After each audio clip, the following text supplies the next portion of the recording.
Good morning.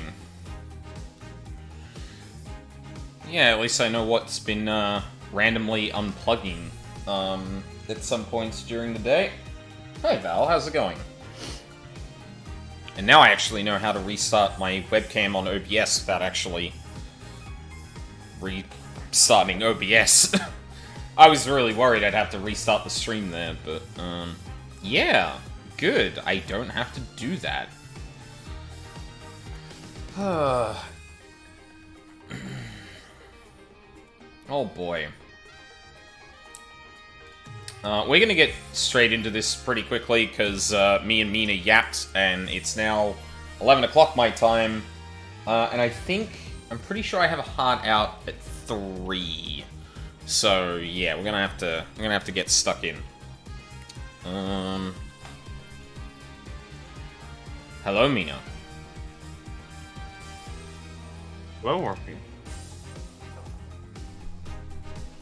I had to fight my webcam for a minute there, but I don't have to restart the stream, so, you know. Excellent. Yeah. And hello, Val and Cookie also. Yeah. Yeah. So, yeah, we yapped. And yeah, I forgot to mention, I'm pretty sure I have a hard out at 3. Unless I... Oh no. How many hours away is that? That can wait. 4 o'clock. Sorry, 4 hours. Okay. Yeah. Yeah, unless I hear back, which I'm gonna check that during the break. I'm pretty sure that's not what the thing. Yeah, but that's my fault. I should have said something when we were starting to get ready, and then yapped about Severance for like 10-15 minutes. Yeah. Good show. Not saying anything more than that. Yep. Very good show. But yeah, when we last left off on Ace Attorney, what? What do you mean? How did... What? I said it at the time. I'm pretty sure that is, like, the most ambitious this has gotten in terms of, like, structuring a case. Because there's obviously been, like, examples where, like, things that happen in one case end up affecting another case. But, like, generally it's been structured in such a way that either the preceding bits aren't really, like, a case so much... like in Trials and Tribulations, where it's just, like, courtroom only, that obviously are important for later on, and come together in terms of what needs to be solved about the mystery. But, like, I don't think even so, that doesn't really match up to, okay, I can't believe Ghost Trick killed a man. Oh, Cookie.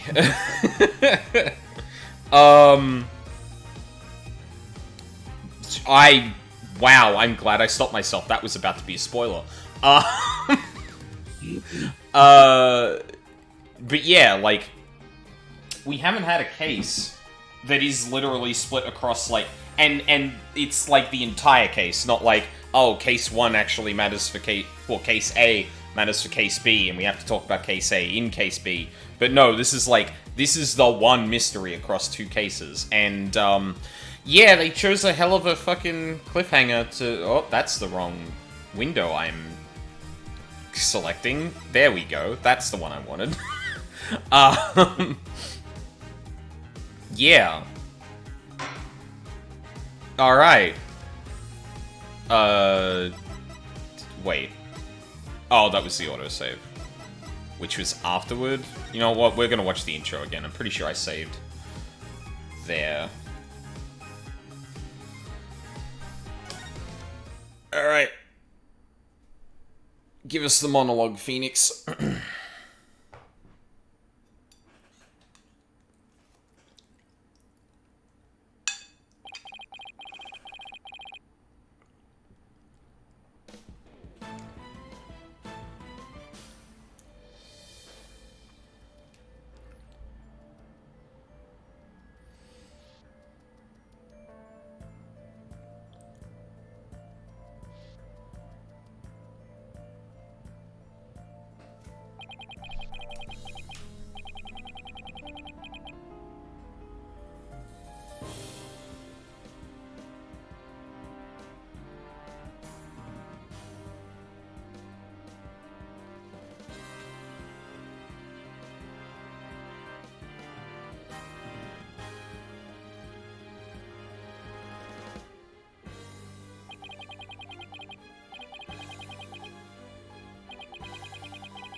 The moon.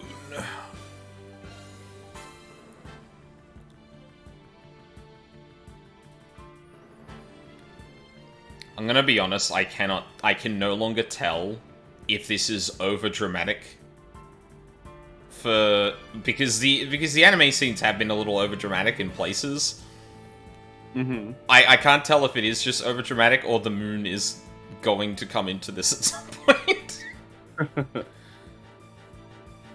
Oh damn, they even got the face in the moon and everything.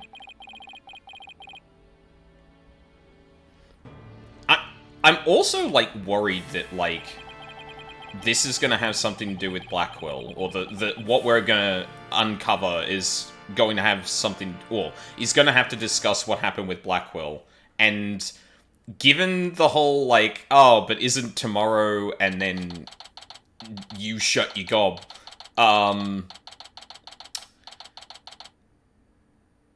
yeah, I'm worried that, like, we're only going to discover that, like, after Blackwell is no longer able to be in the courtroom. Oh boy. They took Athena from the courtroom straight to the station. She's probably being questioned at this very moment.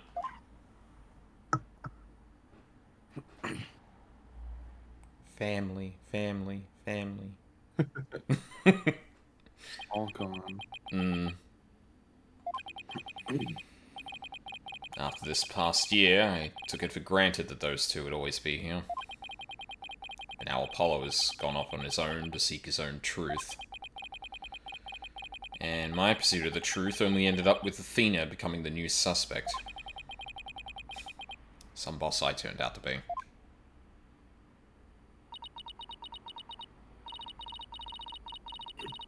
It's even quieter in here than usual. Yeah. Seems so empty, too. I just don't get it, Daddy. All your reasoning during the trial seemed perfectly solid. Yeah. I still believe it was. At least, based on what we know. I think we still got all the... yeah. But now Athena's the one who's being accused.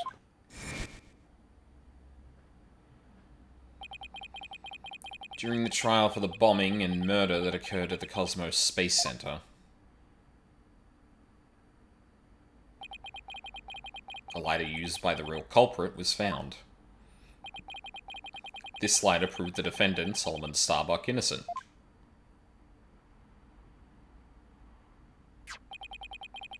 But Athena's prints were found on it instead. And she was subsequently arrested for the murder. But Athena couldn't have done it. It just doesn't make any sense. No, none of it does. I've been racking my brain, but I just can't figure it out. Where is the flaw in my reasoning? What have I got wrong in this case? You know, Daddy, if Athena was here, she wouldn't just be sitting around thinking. She'd be out there doing something. You are going to defend Athena, right, Daddy? Of course I will. And thanks, Trucy. I needed that push. Trucy's right. Trial is tomorrow. There's no time to waste. I'm going to prove Athena's innocence. I'd better get out there and find some evidence. Off we go then. We're on a hunt for everyone that'll prove.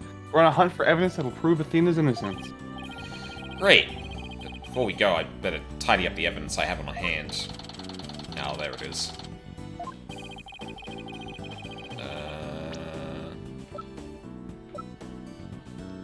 Okay, so the bullet and things related specifically to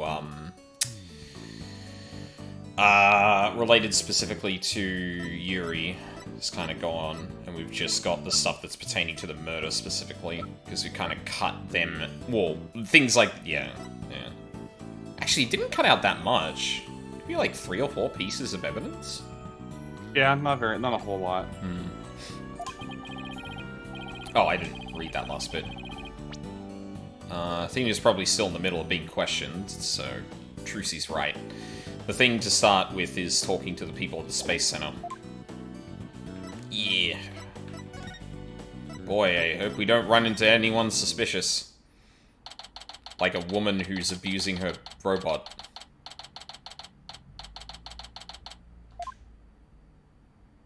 Oh. Director Cosmos, do you have a minute? Galactic scooter, full speed ahead. Nope. Director! He scooted away. His expression changed the instant he saw you, Daddy. Yeah, well, I dragged his name through the mud pretty good at the trial earlier today. Dead silent. Well, except for birds.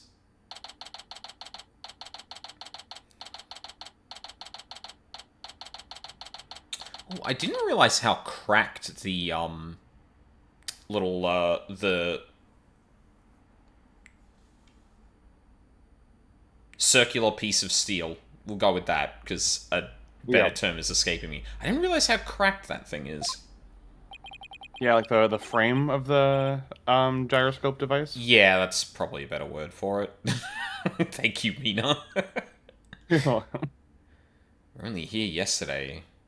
Oh, hey.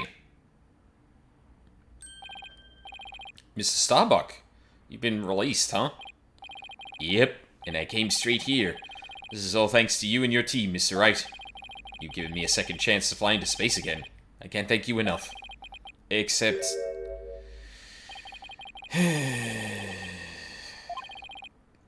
What's wrong? I thought you'd be happy to be acquitted. As I was coming out of the detention center, I saw Miss Sykes. He saw Athena? I was at a loss for words. I didn't know what to say to the poor girl. And then, you know what? She flashed a peace sign at me. Congratulations on your acquittal, she said. Now you can go back into space someday. Yeah, that sounds like Athena. I can just picture it. But I saw her eyes. They were red and swollen from crying. She's gotta be suffering. She must be so worried. Yet she went out of her way to be nice and give me that big smile. Yeah, if somebody... She held back her own tears so she could give someone else a smile. If anyone embodies the whole lawyers smile their biggest smiles when... I don't remember how the rest of the line goes. It's Athena. This guy looks like he belongs in Kamen Rider Force. Awesome. That's so Athena. Sorry, Kamen Rider.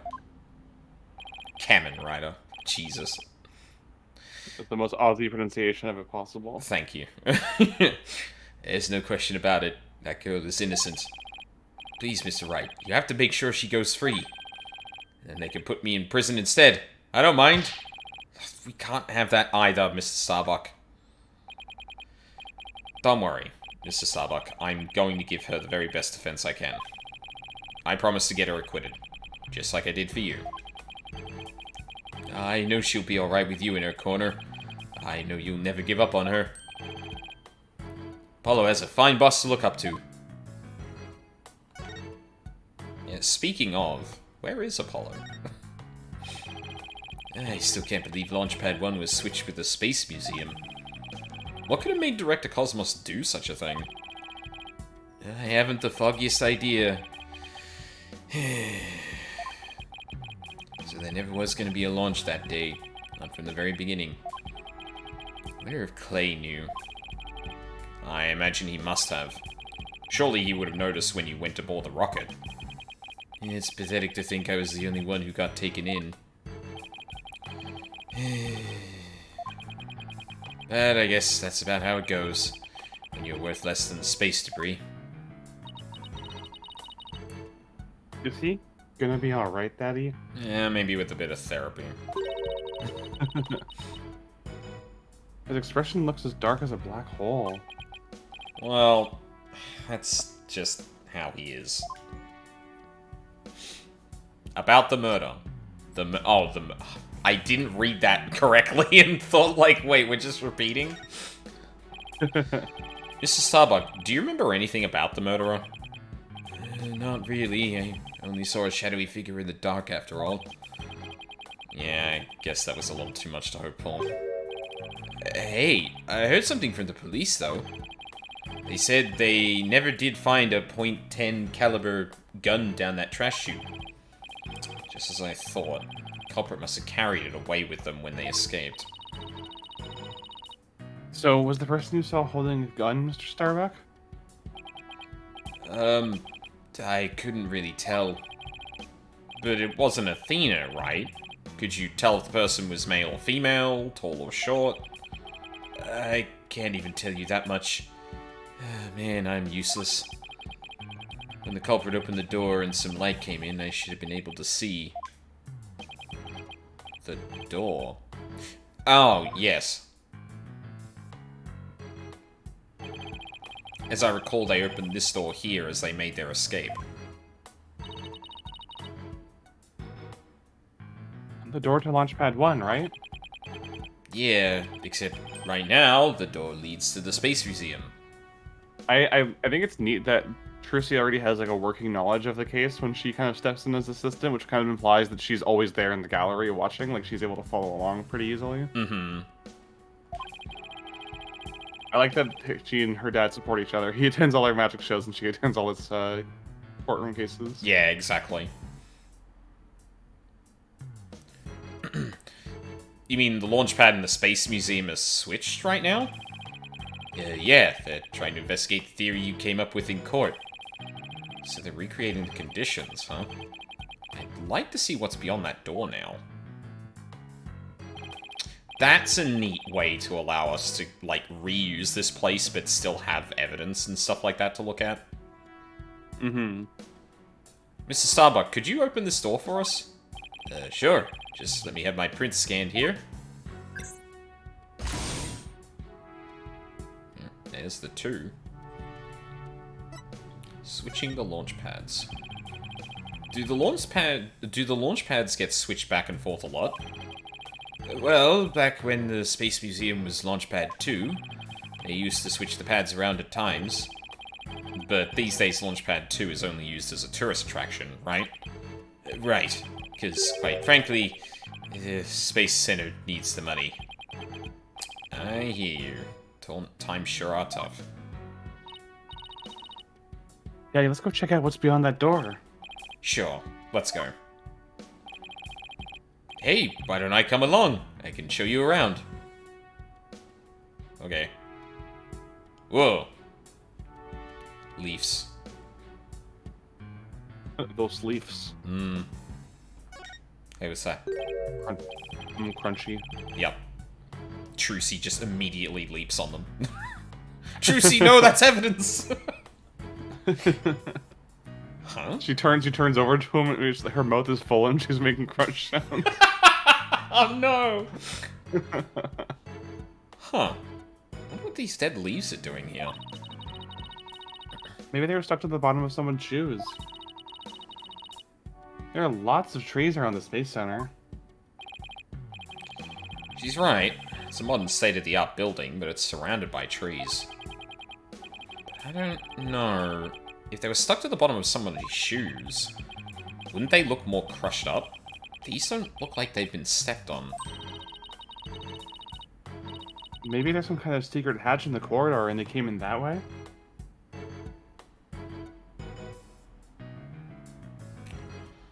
Huh. So my thoughts immediately go to, the door being opened mid-change, or that it was open at some point while it was away from the Space Center. Because then, obviously, the wind could come in. Because the whole idea is that they get, like, sealed off and shut, so the only way leaves could come in is if someone brought them in, or if they got blown in.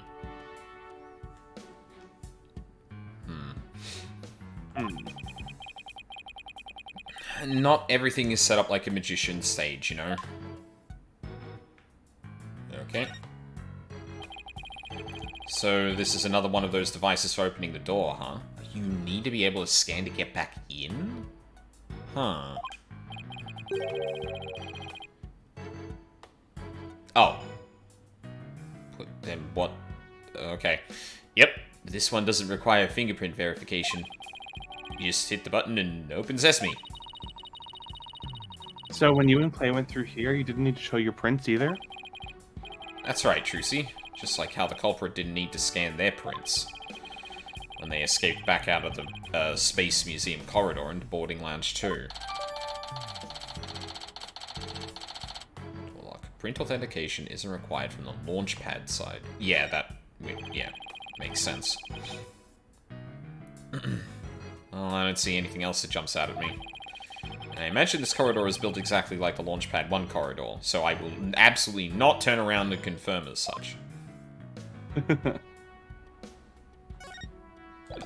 Sure. Oh.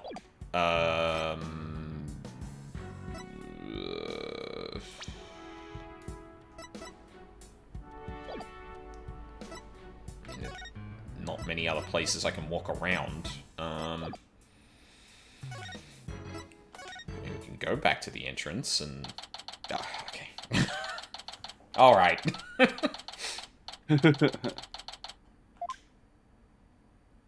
There you are. Curse the let you sullied my good name. Reverse course and full speed away. Director Cosmos, wait.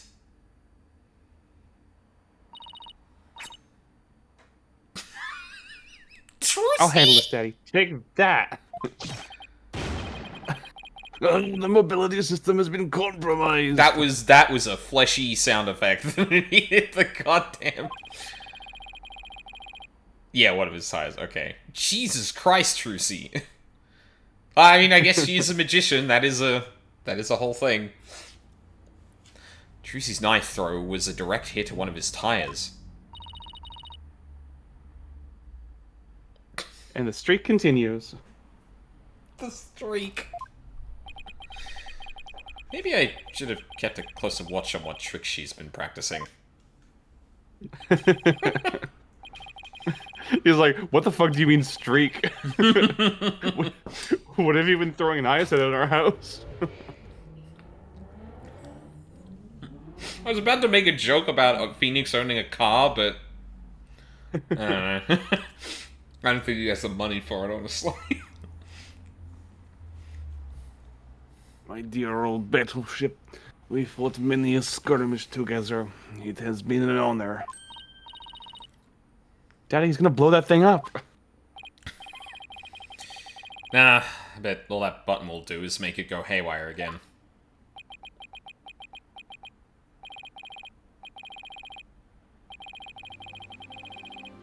Very well, I surrender. As prisoner of war, I expect to be treated honorably. So why do you keep treating this like it's a Battleship movie? Because my life is Battleship movie.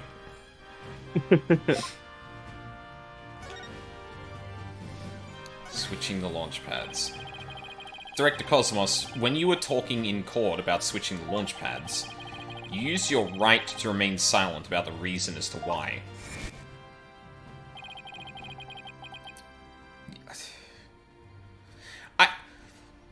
Okay, so I commented on this yesterday when I was playing 14, actually, because 14's been doing a thing where it flashes back a bit outside of Echo flashbacks to, like, just reiterate a line someone said. And I commented at the time that, like, it would be a lot more palatable if it was just, if it didn't cut to that, just said it and moved on. Or if it did feel the need to cut back, that it was a person talking about that scene and not literally reiterating the line.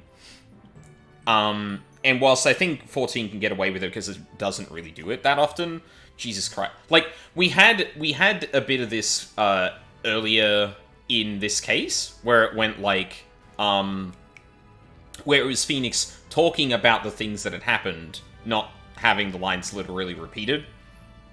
And it, like, if anything, I would excuse it more if they felt they needed to go over, like, the really important things of the last case that are, non-specific point being made and just the general gist of what happened. More than this, where it's like, hey, you said this, didn't you? Flashback, saying that. It's just like... like, yeah, okay. Thank you. Yeah. To tell us why you switched the 2 launch pads to begin with. So we're right to remain silent. Say my hands were tied. I was only doing what I could to keep my men from getting caught in that blast.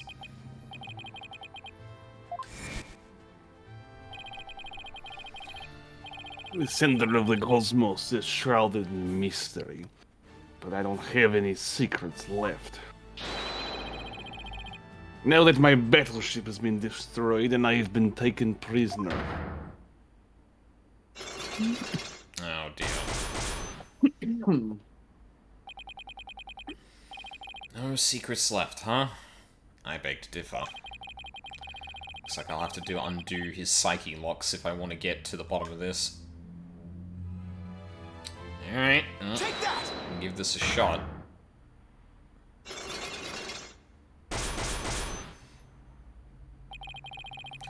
Find the switching of the launch pads. I want you to tell me everything you're hiding about the switching of the 2 launch pads. I refuse. You can't make me. I can hold out longer than anyone. I hope I never get like this when I'm old. Let's see. Where to start? This is how you explained your motive for switching the launch pads. You did it... to save your men. Thanks to you switching the launch pads, the astronauts escaped injury from the blast. Instead, they safely boarded the museum's rocket far away from the actual explosion. My cosmonauts were raring to go on an authentic adventure in space. Good. How do you propose I had them build fake rockets without them noticing? I agree you couldn't have done it without help. For one, they would have figured it out the instant they stepped into the Space Museum. You figured you could fool Mr. Starbuck once he'd been drugged with his medication, but... without the help of this person, it would have been impossible to pull your plan off. Take that! You I must was have in on it. Yep. You must have gotten Mr. Terran to help you. Ugh. He stole the tranquilizers from his mentor's locker and slipped them to him. Oh. And then with Mr. Starbuck in a daze, they boarded the replica rocket in the museum. Somebody please help this poor prisoner of war. How is he able to spin around like that? If you really wanted to save the astronauts' lives, shouldn't you have just called off the launch? If I could have done that, do you think I would have gone to all that trouble? Yeah, it's kind of a stupid question, Phoenix. Guess he must have had a compelling reason why he couldn't call it off. But how did you know to switch the pads in advance of the bombing incident? Well, that's because I was warned in advance. Hello, Luca. Hello. Power dance. Hell yeah. Once I received that warning, it was my duty to ensure my cosmonaut safety. But it was just a warning. It could have been a prank. Why did you believe in it so completely? Because I went to one of those mediums that everyone's talking about these days. Oh no. Where the fuck are we going now? What do you mean? Oh? I didn't realize channeling was back in vogue. That's great. I love that line. Yeah. Besides, I thought it was you yourself that got the warning via telephone. Yes, that's right. The bomber contacted me personally. My battleship is equipped with special advanced communication system, you see. AKA a regular old telephone. Don't call it that! You ruin Mystique. You do this all the time. You're no fun. I am so sick of you, you spoil sport American swine dog. It's been a while. Planning another launch? I see you haven't learned.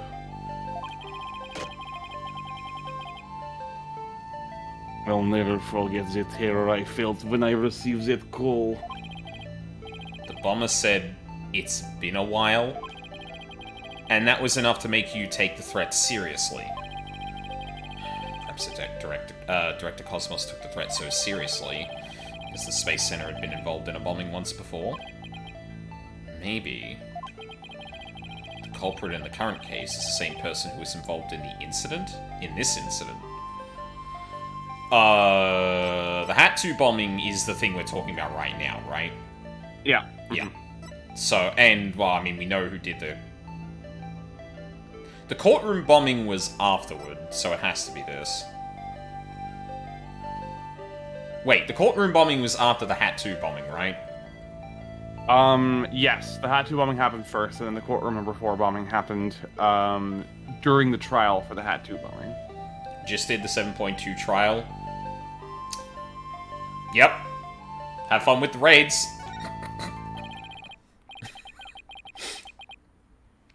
The Hat 1 miracle, an epic story of survival. People across the nation know it now as a heroic tale of bravery. But in truth, it was an act of sabotage perpetrated by our current killer, wasn't it? Very few people knew about the previous plot, so when the caller said, "It's been a while," you knew beyond a shadow of a doubt that the danger was real, and it wasn't a prank. Didn't anyone ever tell you to go easy on ex-servicemen?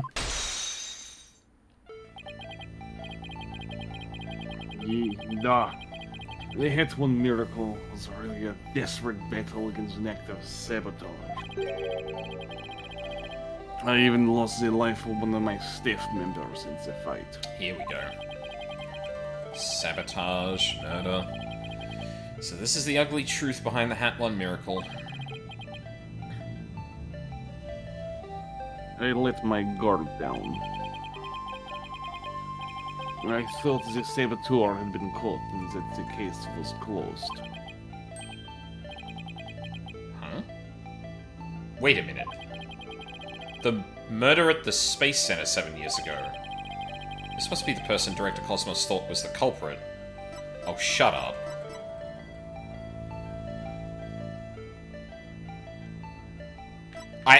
Like, he's the only person in this list who was caught of something. Yeah. Take that! Simon Blackwell, the murder suspect in a case that happened here 7 years ago. I don't know Wait. if it's fair to call him a murder suspect when he was convicted for it. Yes. Well, yeah. Well, I mean, yeah. I suppose maybe the game is tilting its hand a little bit with like, oh, maybe that wasn't what actually happened, because obviously up until this point we've been like, Phoenix makes the assertion that, oh, well, it's obviously the same person, but then gets like sidelined with this and goes, huh, maybe not, but yeah. Yeah, no, he was convicted. Whether rightly or wrongly, he's definitely been convicted. The place and time of the two incidents, the murder and the sabotage, were the same. So you thought he committed both crimes. Or thought that he had committed both So you thought that he committed both crimes. But, while Prosecutor Blackwell was behind bars, you got another threatening call. If the culprit this time is the same as 7 years ago, then it isn't Simon Blackwell. Realizing that, you were shaken. It meant the true culprit's been running free all this time. Ugh. How do you keep seeing straight through me? With this Magatama I found. And lying out my ass. Alrighty. The reason why Director Cosmos won't talk about why he switched the launch pads is connected to the truth behind the Hat 1 miracle. 7 years ago.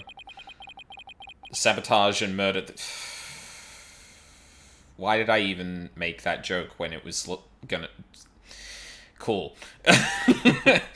Sabotage and murder that happened at the Space Center 7 years ago. Director Cosmos, tell us what you're hiding.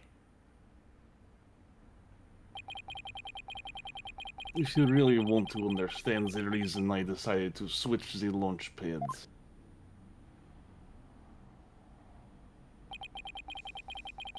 you'll have to start with the story of that horrible nightmare from 7 years ago. 7 years ago. You mean the so-called Hat One miracle?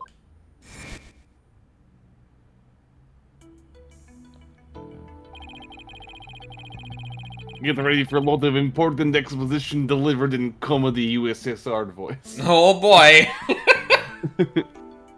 The launch went smoothly, but once the ship entered outer space, the troubles began.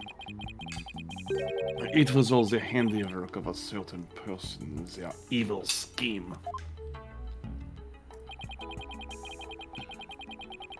So Mr. Starbuck's traumatic experience wasn't accidental.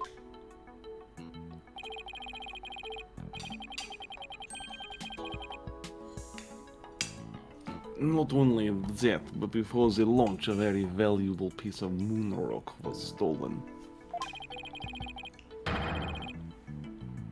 But that wasn't the worst of it. One of my staff members was murdered. Wow, I had no idea such awful events were behind the exciting story of space heroism.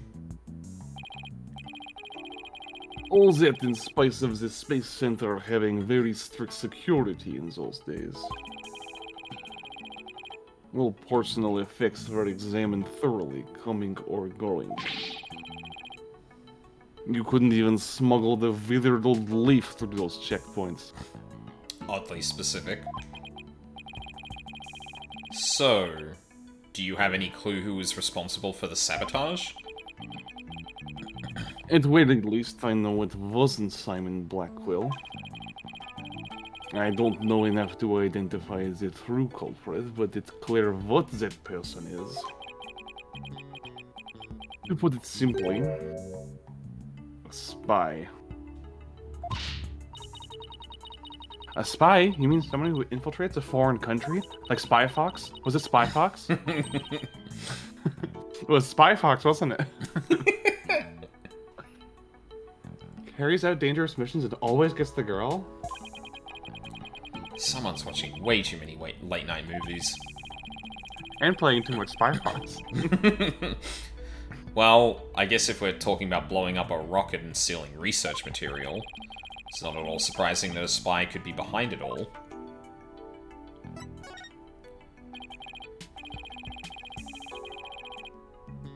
Make no mistake, there's cutthroat rivalry between nations in the space R&D race. Some try to outdo others by any means possible, even deliberate obstruction. 7 years ago, we got called before the launch warning us of sabotage. The same MO as this time.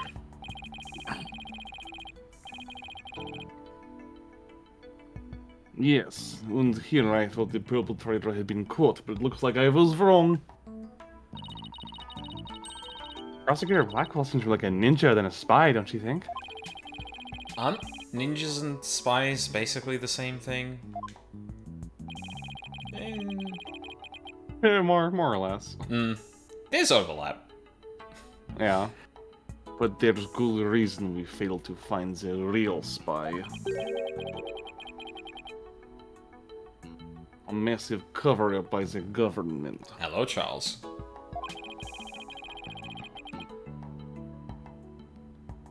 Government officials were too embarrassed to admit that they had allowed such a thing to happen at the hands of a spy. Don't tell me they made the police rush the investigation. They do indeed, and then, to cover up the sabotage, they cleaned up the story. And that was the Hat 1 miracle, wasn't it? But then, 7 years later, the same MO, advanced warning of sabotage. That must have been the director's reason for switching the launch pads. Wish I was home and not on my aunt's couch. Ouch. I hope you're having it. Sorry, I was trying. In my head, I was effectively, my condolences for not being at home, but I could not figure out a way to actually say that. 7 years ago, the spy gave you advance warning of their plans, just like this time. That was what made you decide to switch the launch pads, wasn't it? That's right. The caller knew of the effects of the case 7 years ago, despite the cover-up.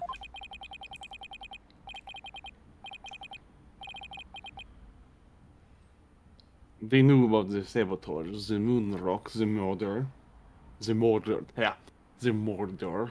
as they said. I try to mangle that word in a way that makes sense. You don't want things to go like they did 7 years ago, do you? I immediately thought of calling off the launch, but the government wouldn't let me. We don't give in to the likes of terrorists. We must proceed for our country's honor. Hey, American jingoism makes me sick. It was quite a moving speech, actually. Moving? Really? Maybe if you're easily inspired by political talking points.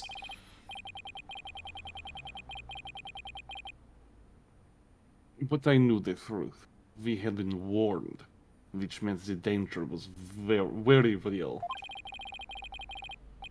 And I knew there was no way to stop the spy. No matter what I did, they would find a way. That's why I switched the launch pads and staged the moving rescue scene. Wait, staged? Oh, right, because he got Terran to play. Yeah, right. Yeah. First, I snuck into the center the night before and switched the launch pad. That way, the astronauts would go from boarding lounge 1 to the space museum. Then I put a closed for repair sign at the door to launch pad 1 in boarding lounge 2. You did that so normal visitors wouldn't enter, right?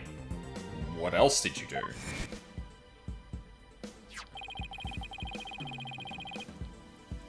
I enlisted help of several staff members, including Terran. But you didn't let Mr. Starbuck in on it? He had already been through enough, and he's no good at lying to keep a secret. I'm afraid I had no choice but to have him drugged. My plan went well until...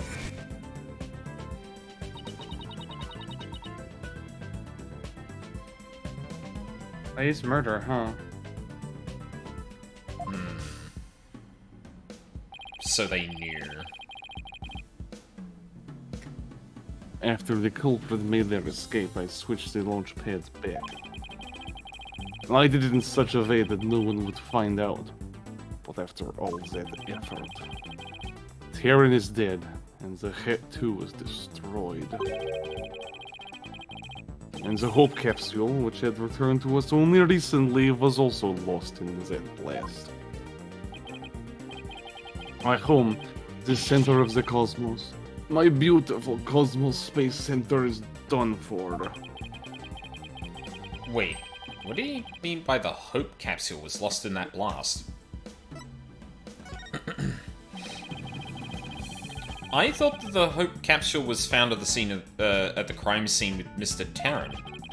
It had just been brought back by the Hope space probe with asteroid samples inside.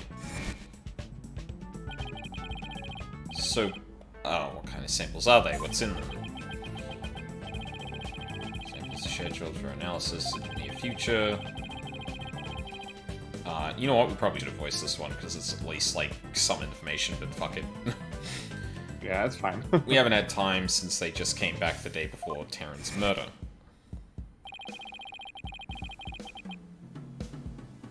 The launch pad was being held in a... sorry, the capsule was being held in a safe in launch pad 1. But I gave it to Terran before the incident so it wouldn't be destroyed in the explosion. The idea was that, with it safely in Terran's possession,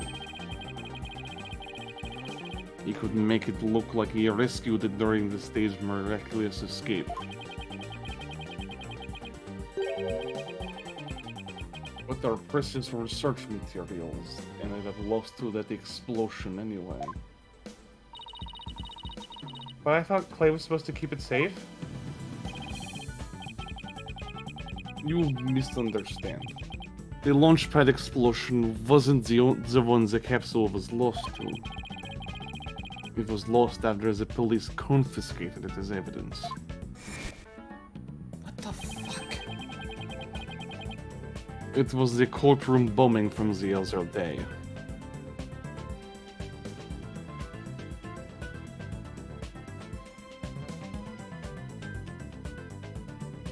Wait, what evidence was supposed to be in the safe again? Or in that thing dragged from the space station? It was the Hope capsule. It had samples from a probe that had been sent out 7 years ago. But then the courtroom bombing shenanigans happened. What? But It was lost in the explosion. No. Sorry, I think. So I'm talking about the case that I can't remember her name. The bomb specialist's body ended up in. Candace Arm. Yeah, right. Right, yes. Her body was found, or her body was kept in a case that was meant to sit there until a bomb went off, and then her body was placed there. That case was originally meant to be for a bomb, wasn't it? So yeah, that case was supposed to be holding the bomb that was used to blow up the Hat 1, or the Hat 2 rather. Right. Okay. But when Arm found Tonate stealing that bomb, and so he beat her to death and then stuffed her body in the case. So we don't know where the bomb actually went. Yeah, we don't know where the bomb actually went. Or I guess the bomb exploded, and that's what blew up the courtroom. Yeah, right. So yeah, so per what we've seen in the game so far, we don't know where that sample was at the time of the bombing, and it's gone missing. It's in police presumed evidence, destroyed. but yeah. Presumed destroyed in the explosion. Yeah. Okay.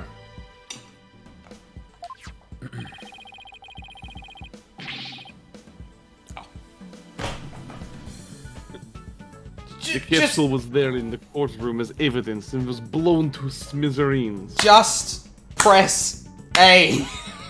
I mean, but it's still just presumed. Just No, you absolutely. We don't. Well, but that was the thing I was looking for, not like I wasn't looking for like the facts of it. I was like, what is the story here? Was it with the evidence and then like someone took it, or it's just very funny that it basically just spelled out what I was trying to ascertain there. Every time.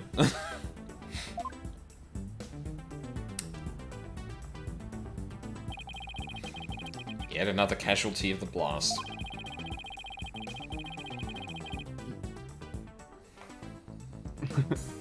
Ultimately, I think the culprit might have known about the switching of the launch pads. What? How? Phoenix, they're a spy. They just know. The police found a wiretapping device during their investigation today. A bug aboard my battleship, a tap on my advanced communications system. Of course. A wire on that phone? Yes, a wire on this very phone. I use this phone to give instructions to my staff about the launchpad switch. Just to the select members who know about the plan. God damn it, Wireless phone Cookie. with inside wires. Good.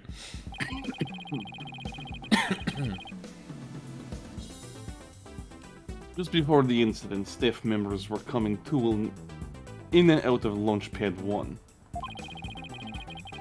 The culprit probably slipped in with them amid the confusion and planted the bomb then. Oh, that was the Phoenix line. Oh. Oh, sorry. No, you're good. Yes, if they were tapping your phone, they definitely could pull something like that off. So, you really think the same spy is behind this incident and the one 7 years ago?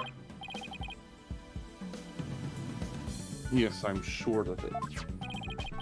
Then this spy must be the Phantom Prosecutor Blackwell has been chasing.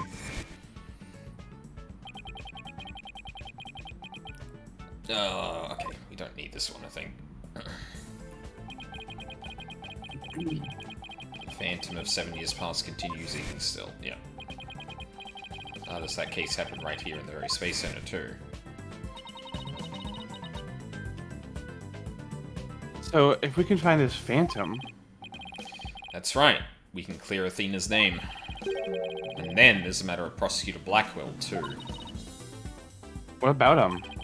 Well, if the culprit of 7 years ago is the same person as in the current incident, it would mean Prosecutor Blackwell is innocent. That's still an if, though. I wonder how dangerous that guy would be in court without handcuffs. But if we're going on a ghost hunt, count me in.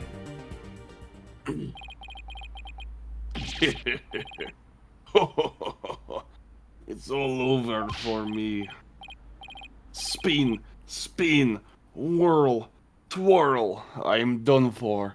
The center of the cosmos is doomed. Think it's gonna be alright, Daddy? No. Well, at least he'll be in good company. There must be planets out there he can spin with. Which reminds me, I'd like to delve a little deeper into the Hat 1 mission, too. If you want to learn more, start with the Space Museum. There's a Het 1 exhibit there.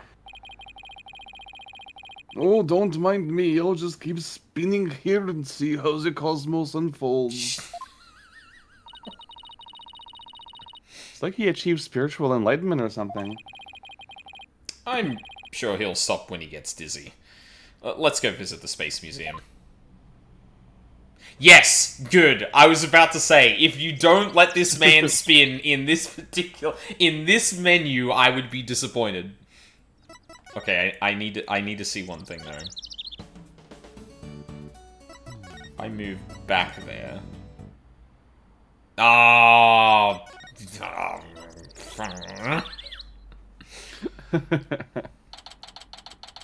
So sad. Yeah.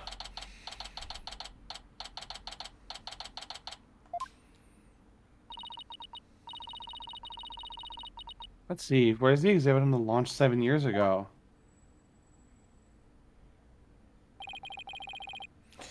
There. That's the Hat 1 exhibit. Oh wow, look at that photo of the team.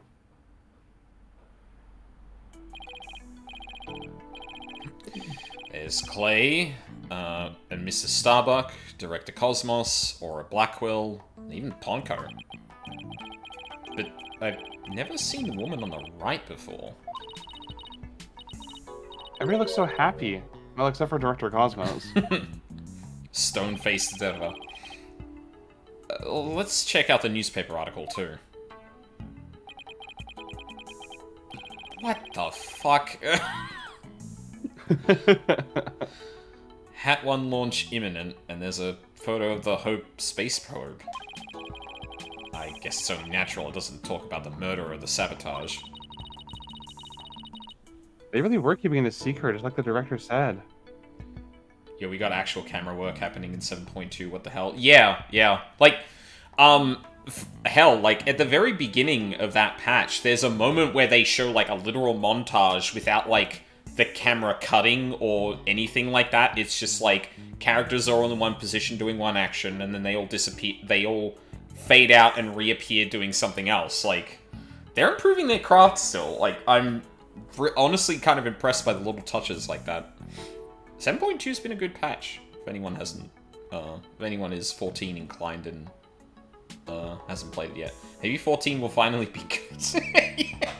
When are we getting some David Lynchian shots in that game? Then maybe we can talk.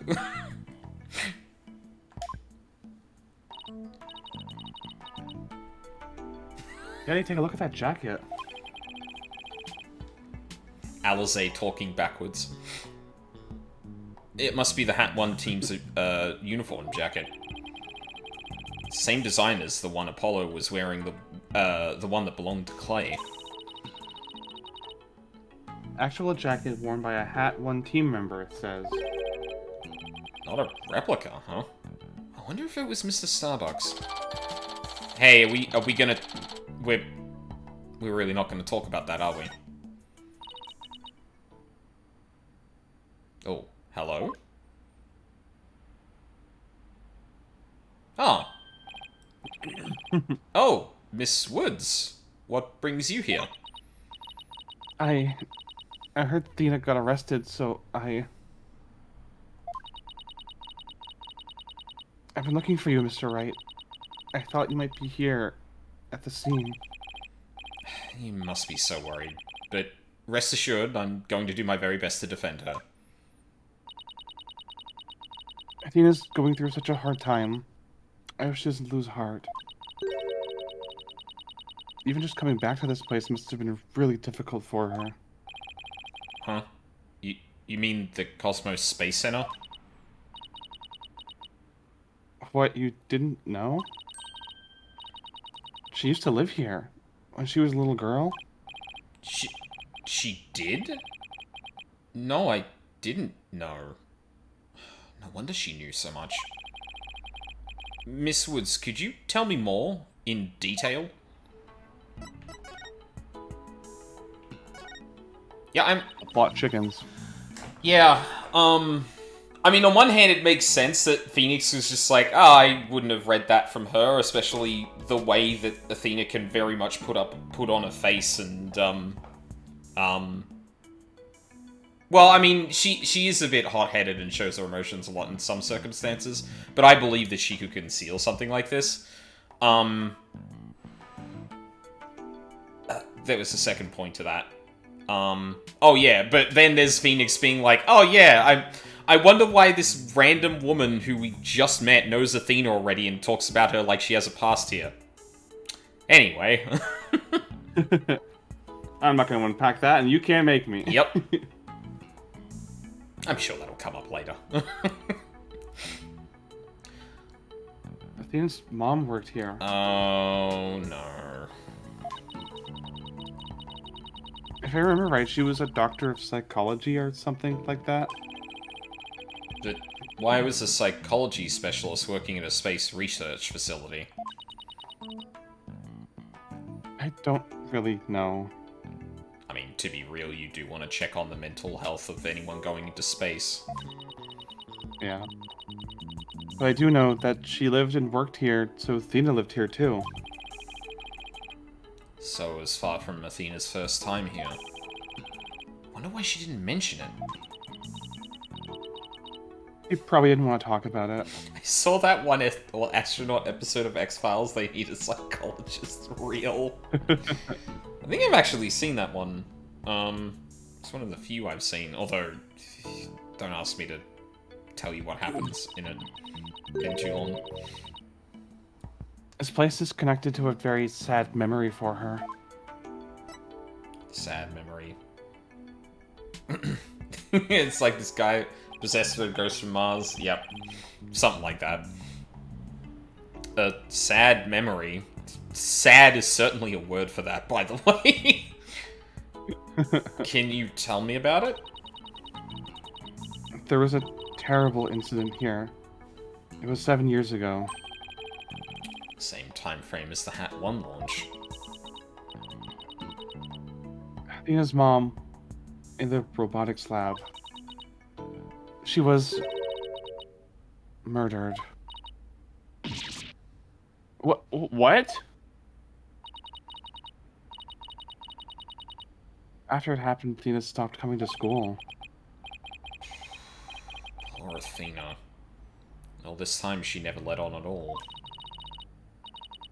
I was so worried about her. I came here so many times, hoping to see her.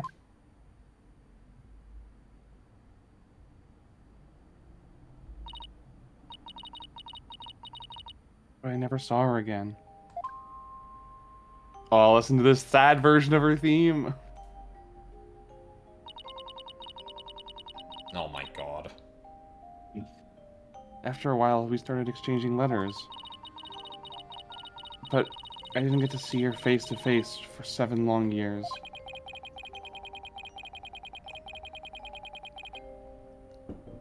And so the first time you'd seen her in 7 years was during Professor Court's case? That's right, and I was so surprised. It was like a completely different person, so cheerful and happy.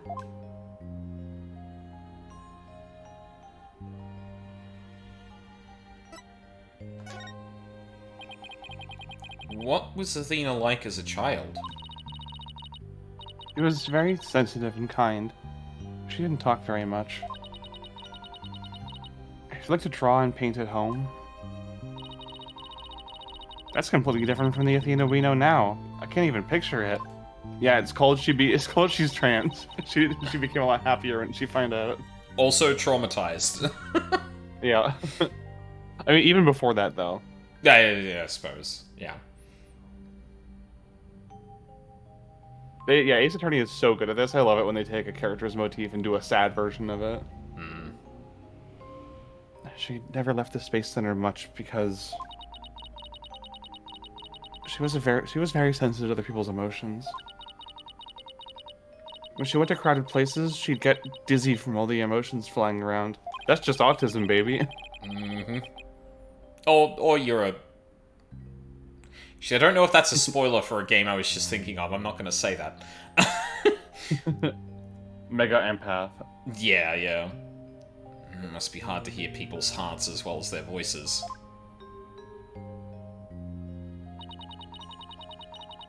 She always wore these big, heavy-looking headphones. She said her mother made them for her as part of her research. Huh. Wonder what kind of research it was. I like that they've got like a rabbit ear motif because Athena's design has like a moon motif, so it's like the moon rabbit. Yeah.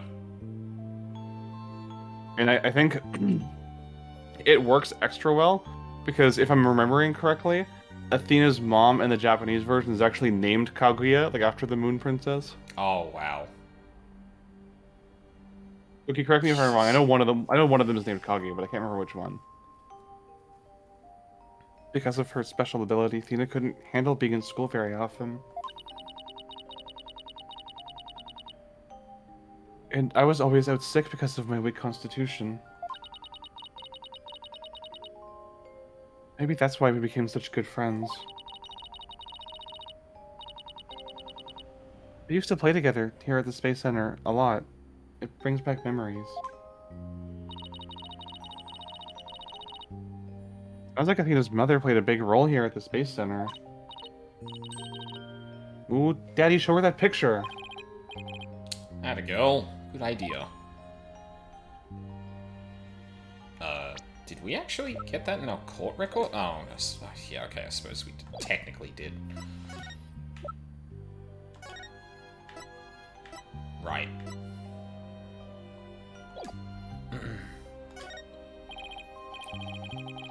Miss Woods, could you take a look at this for me? Oh, look, there's Tina's mom. The one on the far right, the one in the Komodo, that's Dr. Metis Sykes. Do you understand, like, the mythology joke there? No. in Greek mythology, Metis was the goddess of wisdom and the mother of Athena. Oh, okay. Yep. And to continue the moon motif, there are moons named Metis and Athena as well.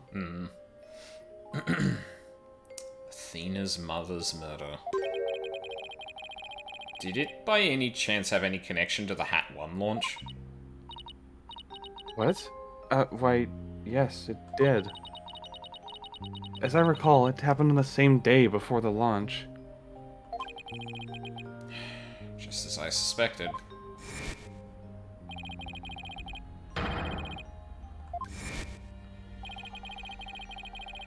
So this is the murder Director Cosmos was talking about. See, like, this right here.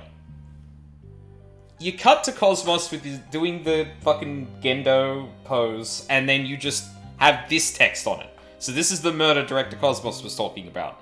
Just like, fuck it, you didn't need to have the exact line there. God damn it. Does that mean that the crime Prosecutor Blackwell was convicted of is the murder of Athena's mother? There's a chance her death is somehow connected to the current case. There is. And you'll remember who got arrested for that murder, right? Like, are you asking me? Yeah. What? Blackwell? And who has Athena been staring at from across the courtroom? Oh, yeah, no, now? absolutely, yeah. No, I put that together the second they, well, I mean, I had already kind of put that together just from the allusions to it, but, like, this is obviously confirmation of that. It's like, okay. Yeah, it's great. I love that like that little character dynamic. That like she was literally sitting across the person that was convicted for her mom's murder, and she never like actually let on anything about it. Like, it's really interesting how like she's presented as someone who's incredibly over emotional and like, you know, cries at the drop of a hat, gets like really fired up, and yet she's really, really good at hiding parts of herself that she doesn't want to show. Yeah. Like, you know, randomly getting mad at Phoenix or, you know, Blackwell in the middle of the courtroom is one thing, but, yeah. That doesn't mean that she's, like, completely incapable of hiding something. Especially something like this. And I guess there is, like, a thing here, because we are starting to question whether Blackwell actually, killed Athena's mother here, by implication. There's the question of whether Athena may also be thinking the same thing. And, like, I have to imagine, like, in that case, Blackwell would also know that he didn't. If it was true that he was incorrectly... Sorry, go on. Yeah, and do you remember what Blackwell said to Athena to shake her out of her funk in the third case? You'll be letting that person down. Yeah, you don't give up now. If you give up now, everything you were fighting for, everything you studied for will be for nothing. You'll be letting that person down. Yeah. Which is an odd bit of camaraderie, assuming Blackwell didn't actually kill Athena's mother. Although, like... Fascinating. Yeah.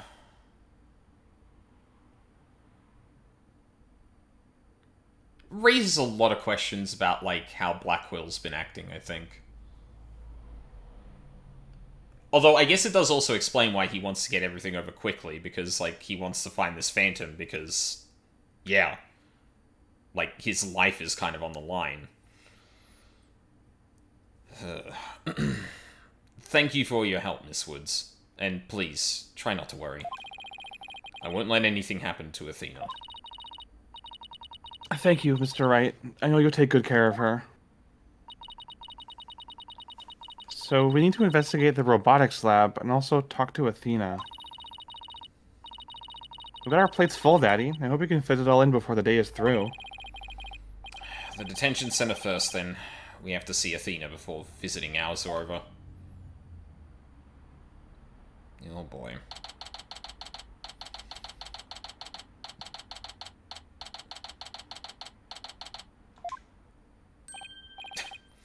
Well, if it isn't Mr. Lawyer, fancy meeting you here. Oh, hello, Detective Fulbright. Here on business? To tell the truth, I'm here to interview Ted Tonate. The one behind the courtroom bombing incident? He suddenly said he's ready to tell the truth about that Oh my god, no! More! Oh, Jesus Christ. Wheels within wheels. Right? And what he was saying was so incredible, I just had to come right over to hear more. Incredible. What was he saying?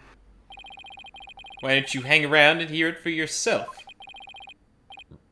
Really? Us? Are you sure? This has Vriska written all over it? Fucking hell. I give you my special permission. Here comes the bomber now.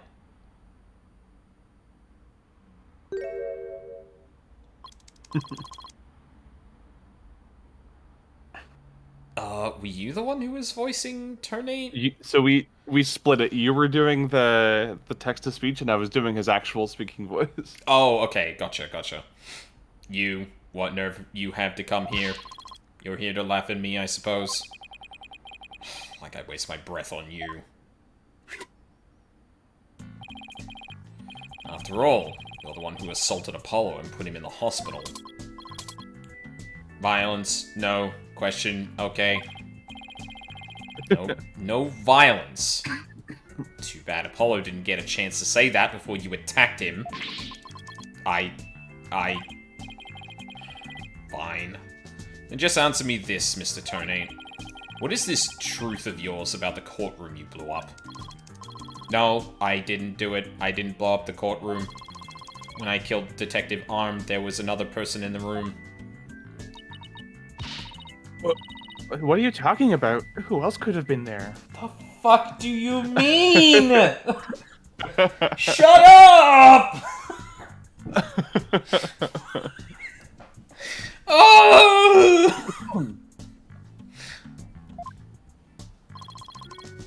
I saw it, I tell you.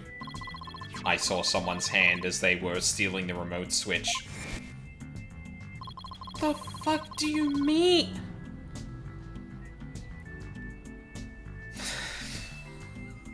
Oh my god. What the fuck is going on? This person was there and witnessed the murder I committed. What? I don't know who it was. But that's who blew up the court.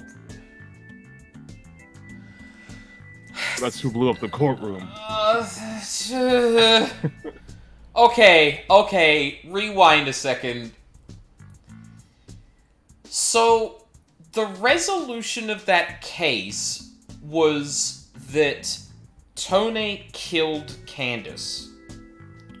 Like, that was the thing that got him convicted.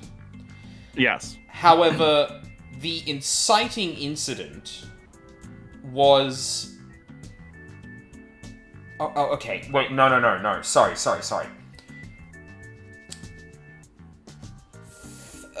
So...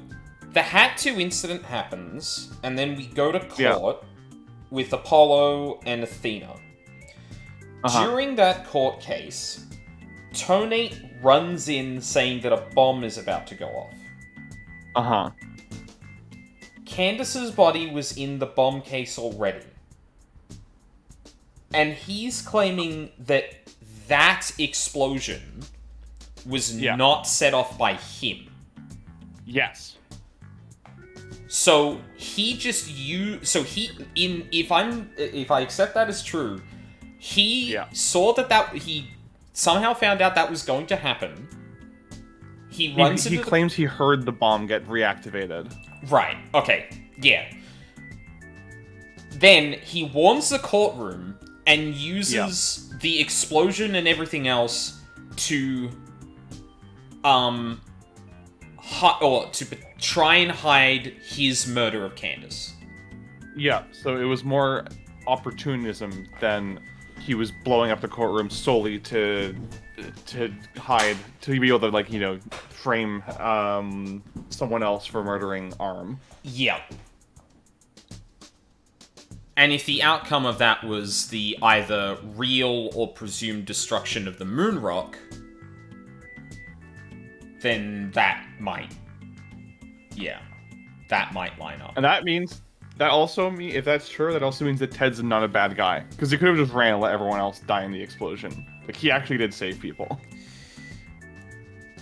Yes, but he did still kill Candace. Like, Absolutely, yeah. He's not a good person, but he's a layered person at least. yeah. He's not absolute scum. Yes, he still did a murder. Also, I like that the white background for the chat on screen is white, so it literally just looks like Luca just drew Trucy on the chat. It's really cute. That is in fact the same piece of paper that was drawn on. Okay. Alright, video game. Alright. You expect us to buy that?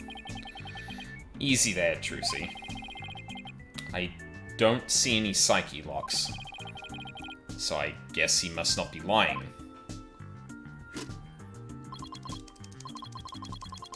Pardon me, I got a little carried away. But I'm telling you the truth, I did not detonate that bomb. And there you have it. We can't exactly ignore his claims, of course, so we're doing a follow-up. We're even analyzing the bomb itself, or what's left of it. Oh, Christ. Alright. Hold on. Okay. Alright. Yeah. Uh-huh. Yeah. Alright. I see. Frame one, like, I see what's happening. No, and wait an agonizingly long time until the characters catch up. Yep. We haven't found any new facts yet, though. Wow, they're all laid out piece by piece. Oh, look at those beautiful little pieces. I wish I could have them.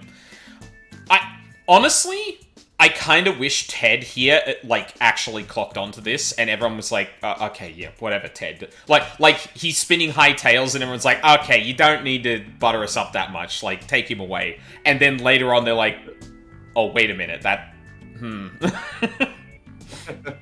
Is that an Intel CPU? God.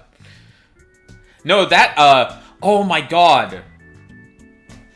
Hold on, I need to look up, I need to look up something very... Because I don't remember the name of this thing.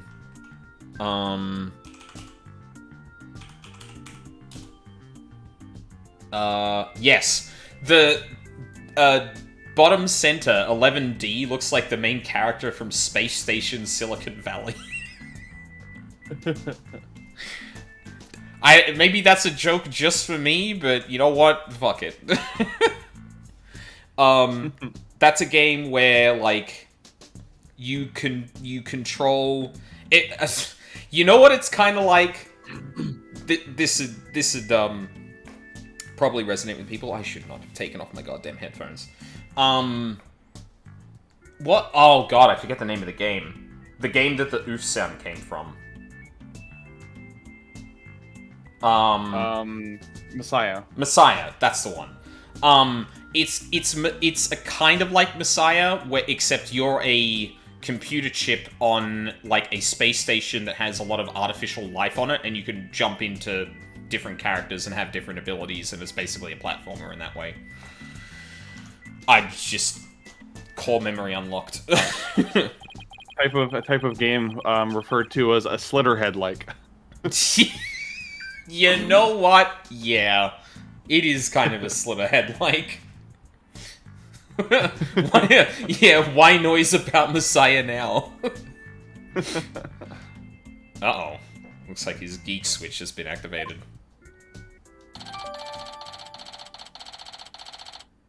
Phony Fanti bomb. It was found in boarding lounge 1 and detonated in courtroom number 4. Fragments are being analyzed. Well, I hope you're ready for Prosecutor Blackwell's special brand of questioning. Anything but that. So Blackwell wasn't the prosecutor on his case, so I can only assume that when Gasp in pain ran out of the courtroom, he was just never heard from again. Yeah, that's a good point. He's halfway to Belize by now. Yeah. Nope, I'm done. I want to keep the rest of my hair, thank you very much. I'm afraid I have to be off now, too. I was just about to question Miss Sykes. You're gonna see Athena now? That's right. Oh, did you folks come to see her?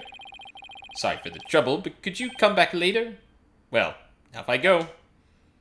What bad timing. Looks like we'll have to wait until after questioning is over to see her. And after we came all this way, too. Well, I guess it's back to the Space Center. Let's go check out the robotics lab, Daddy. Alright, sounds like a plan. Yeah, honestly, I would have been surprised if we did talk to Athena before we had a chance to look at the robotics lab, because, like, you know, having all the information before talking to Athena and then potentially going to a first day of the courtroom seemed a bit odd.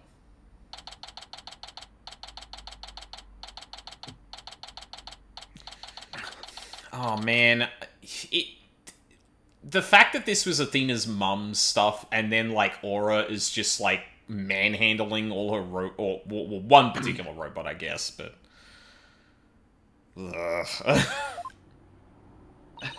Bad taste in my mouth. Does it make you feel uncomfortable? Yeah. So this is the robotics lab, huh? Looks like it's exactly one floor above the boarding lounge. And where people were directed to evacuate from via the emergency ladder. This is where Athena's mum was killed 7 years ago. Speaking of someone who works with robots... Daddy, look! Over there!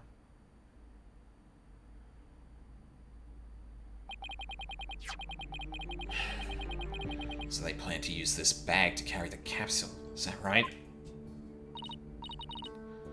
Oh, Apollo, no. Oh, God, man. Yeah, more or less. Say, why don't we stop talking about the case and have a nice cup of tea instead? Apollo and Aura Blackwell? I wonder what they're talking about. Yeah, she is a bit jury, isn't she?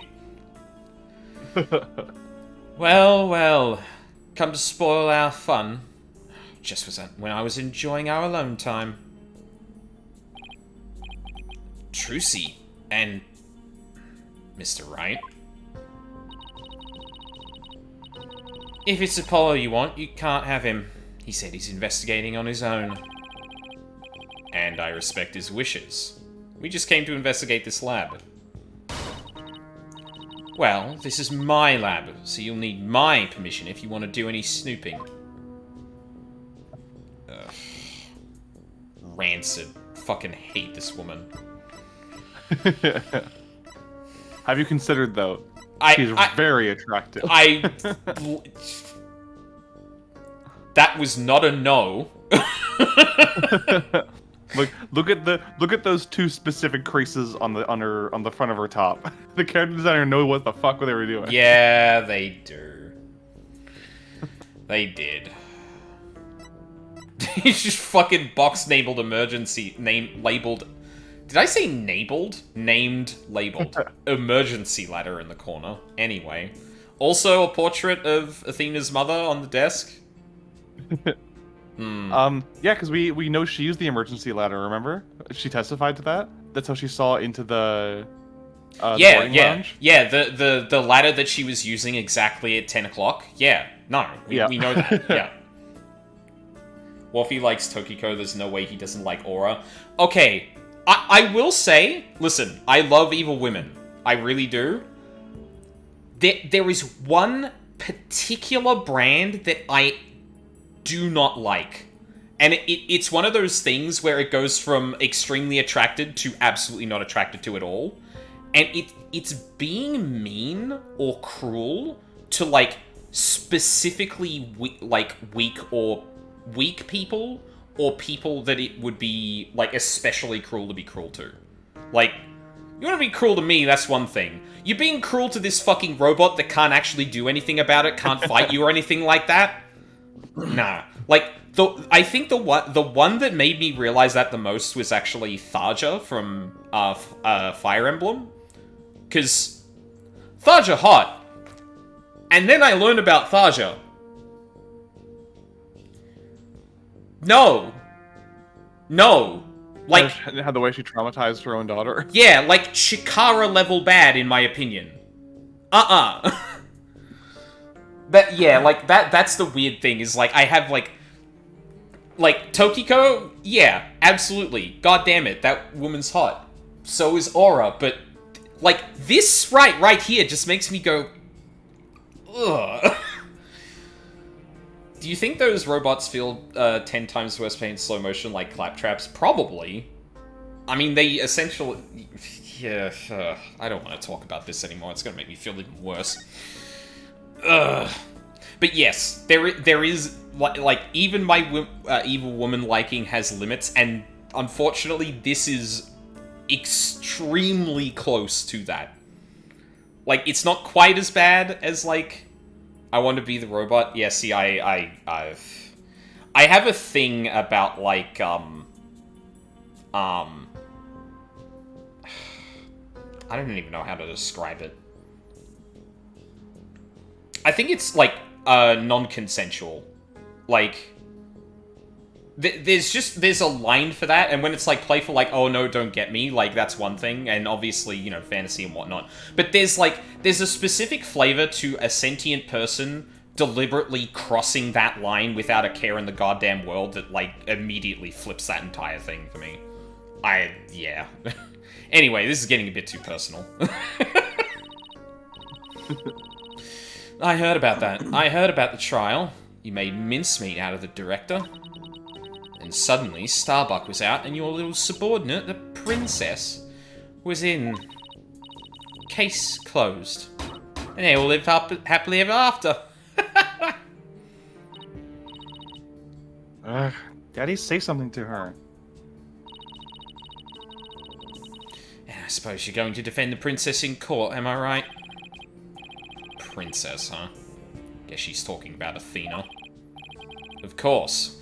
Athena is innocent. Oh my. Such loyalty and trust.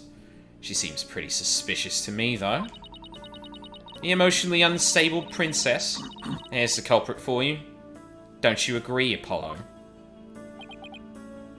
I don't know yet. Apollo, how could you? What's wrong with saying I don't know if it's true? It's a very scientific approach. Don't you say those words, you fucking horrid woman. Your subordinate is more level-headed than you. Or should I say, former subordinate. See, if she was doing this entire bit, I'd be really into it, but... I cannot get past her being mean to this robot. Ugh.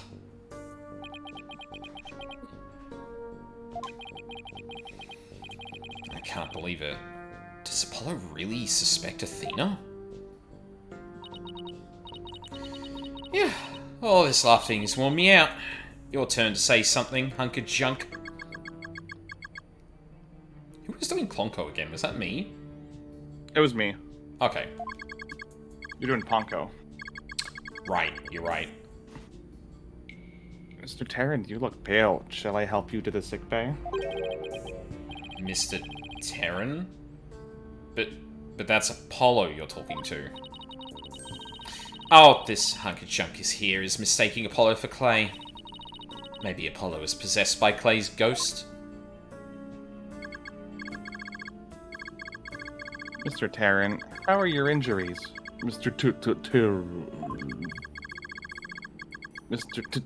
Terran, how are your injuries?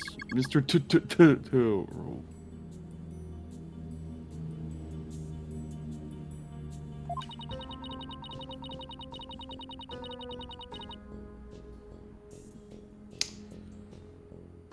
Clonko, when do you think you are right now? I guess Clay intends to hang around to haunt the princess that murdered him. Oh, and to haunt the lawyer that defends her too, of course. A robot that can see ghosts? Yeah, right. And I'm a spirit medium. Dun-dun-dun. Clonko, come back to us.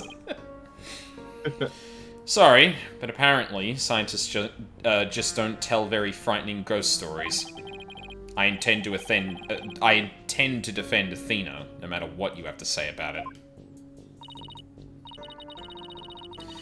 How perfectly foolish. That kind of blind belief makes people lose sight of the truth. Just like 7 years ago. 7 years ago. The war was years ago, Clonko. It relives seeing Terran stabbed every day. Could you tell me about the incident 7 years ago? Why? Do you enjoy trampling on people's feelings and rubbing salt in their wounds? Is that not what we're doing here? You were just... You know what, never mind. Or do you just want me to talk? Hmm? Now, in that case, what should I ask for in return? I'd like to hear about that incident too. It'd help me understand the current case better. Huh? Apollo knows about that case too? Well, if you're the one who's asking, Apollo. Come on, hunk of junk. You tell the story. But Miss Aura, that's private information. If you won't talk, I'll just have to make you talk. Oh no.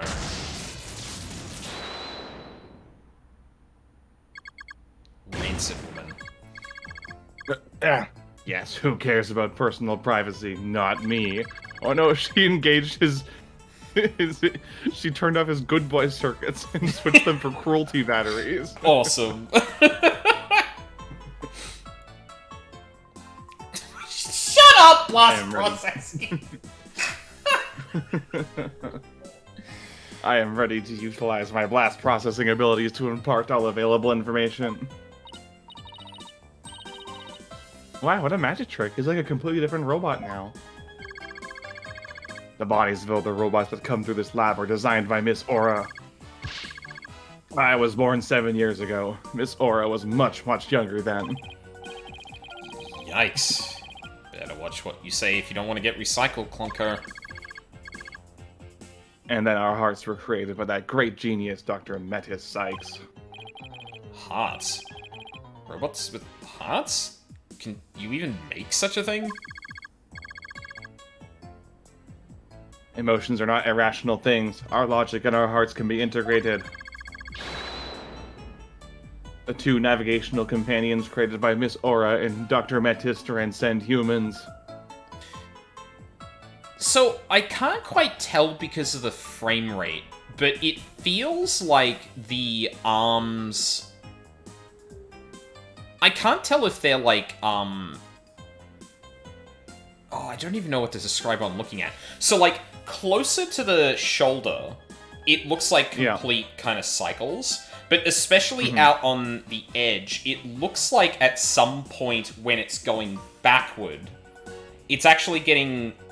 The physical, like, 3D modeled arm is getting disappeared, and drawn frames of the arm are being put in place to simulate the backward motion?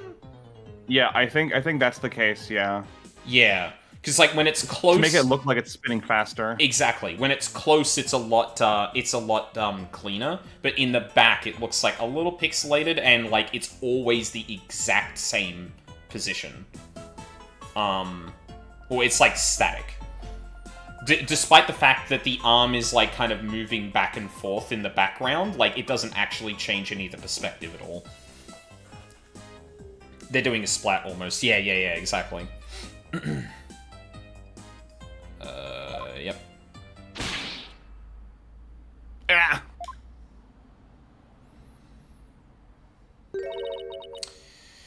Metis. Huh? He just glanced over at her desk.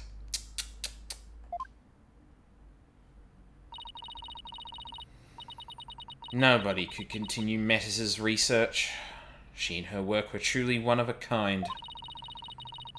And now the two navigational companions are all that are left of Metis here on Earth. Oof. Oof.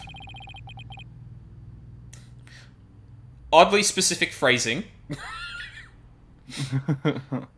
The robots are all that's left? Isn't she leaving out a very important someone? Yeah. Girl, what? We built the ultimate creations together, but now she's gone. I get the feeling Dr. Sykes loved her robots almost as much as she loved her daughter.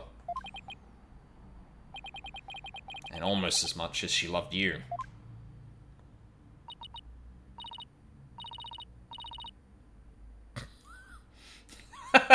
What are you talking about? Don't make me laugh. You lost someone too, didn't you, Apollo? Your friend Clay? Jesus Christ, this woman! Oh! Like, the second someone's like, wait, but I'm pretty sure she was into you, immediately, like, twisting the knife on someone else. Yeah. Just stop hurting robots, please. I guess you and I are pretty much in the same boat. Confirmed gay. Miss Aura, would you like a tissue? Keep your trap shut, hunk of junk. Clonker. Anyway, moving on from that. Blanco Oh, is an important keepsake of your time with Dr. Sykes. You should treat him better. thank you, Trucy. What does it matter? He doesn't feel pain. I can always repair his body. Besides, their hearts aren't actually in their bodies. What do you mean by that? The program Metis wrote runs on a separate mainframe. Their bodies are controlled remotely from there. Their hearts and memories are there too. These bodies are really just peripherals. So, You see, it's like your body is a CPU. yeah. And this Your robot brain. here is just a monitor. Yeah. See, I feel like you're referencing something and I don't actually get it, and this is unfair, it's the- and stop doing that. It's the scene in 999 where Lotus compares how the human brain works to how a computer works. How your body is just the monitor and your brain's like the actual CPU. No, I know, but I like the idea that Aura is specifically referencing that, and Oh. Phoenix is like, "What? You're saying that like I should get that, and I don't." I mean, it's true. She's just nodding sagely. Yep, exactly. Thinking to herself, this woman does kind of remind me of Lotus.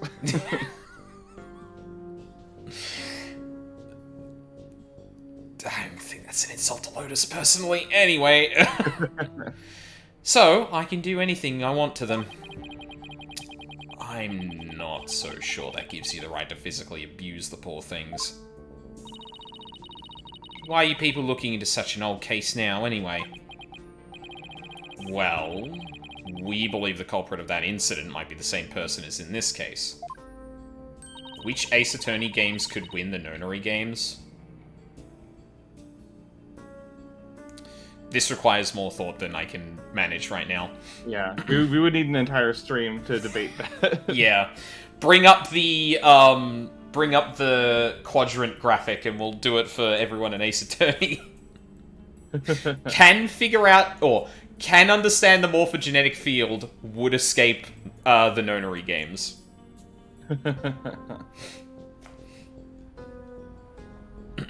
So, Daddy's gonna find out who killed Dr. Sykes, too.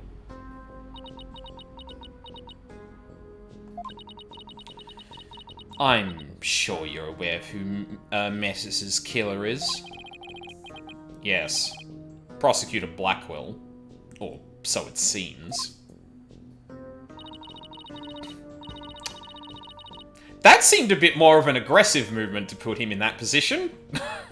Yeah. I don't know if that was actually a subtle animation difference, or if I... That's a quaint way of putting it. Are you implying you don't think he did it? I can't say anything for sure right now. But that's exactly why I'd like to hear your side of it, to help me be sure. It's like, damn, this is the second game I've had to deal with an incredibly evil gay person. This needs to stop happening. Dr. Sykes and Simon. I was the one who introduced Simon to Metis, you know? He wanted to learn psychology, he said, to give himself an edge in court. Ah, Prosecutor Blackwell's forte, his infamous power of suggestion technique. Exactly. And he was oddly serious about it, rather than a teacher-student relationship. He treated her more like a loyal samurai would treat his sovereign. Seems more like a lost soul than a dignified samurai to me. He even got along with that miserable little princess. Huh. Oh my god, Why do you always call Athena the princess anyway? I am so fascinated by those two's relationship now. Right? So good. Like, especially, like, considering, or thinking about what they may or may not know and how they've been acting in court toward one another. God. Well, she is Metis' daughter after all, though she's nothing like her. Besides, doesn't the selfish little princess always have lots of white knights hanging around?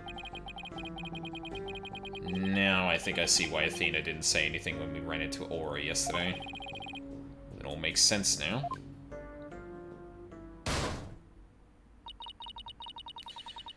So, the culprit behind the two cases could be the same, huh? Well, that settles it then. What does it settle? None of your business. Just forget you heard anything. How long are you people going to hang around here anyway? What? But we came here to take a look around. You think you could just waltz in and ransack a person's lab? Show me a search warrant. Oh, that fucking sprite. We're not the police, so we don't have... Ma'am, could you please let Clonko go? Then get out. Now! Clonko, show them out. Certainly, Ms. Oro.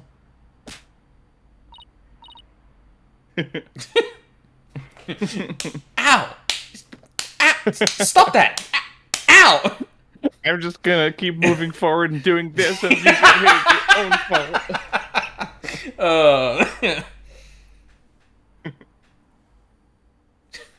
Ouch, don't push. I've trained for this, and I'm gonna kick the air in front of me too. My apologies, I'm just following orders. Ah. Famous line has never been used against people.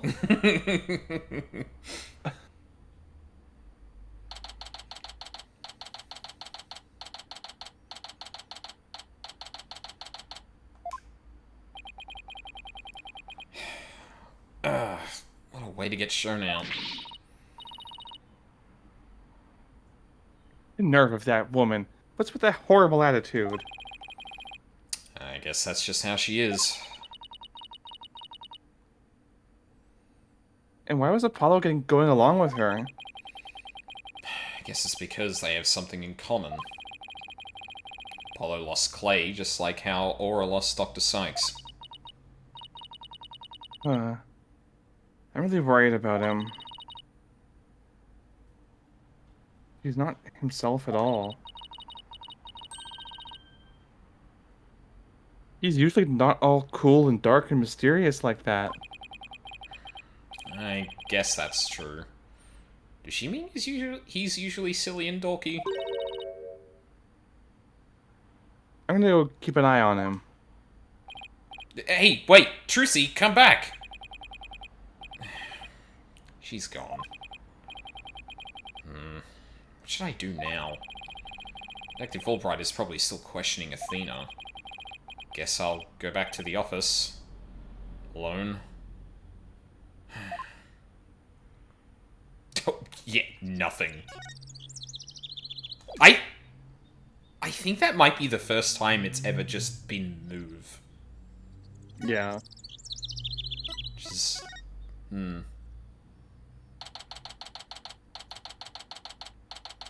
Alright, we should find some time to break, but I'm waiting for music to kick in. Well, here I am. Doing everything I can. This office has never felt so empty. I guess I haven't been here at the office all by myself in a long time.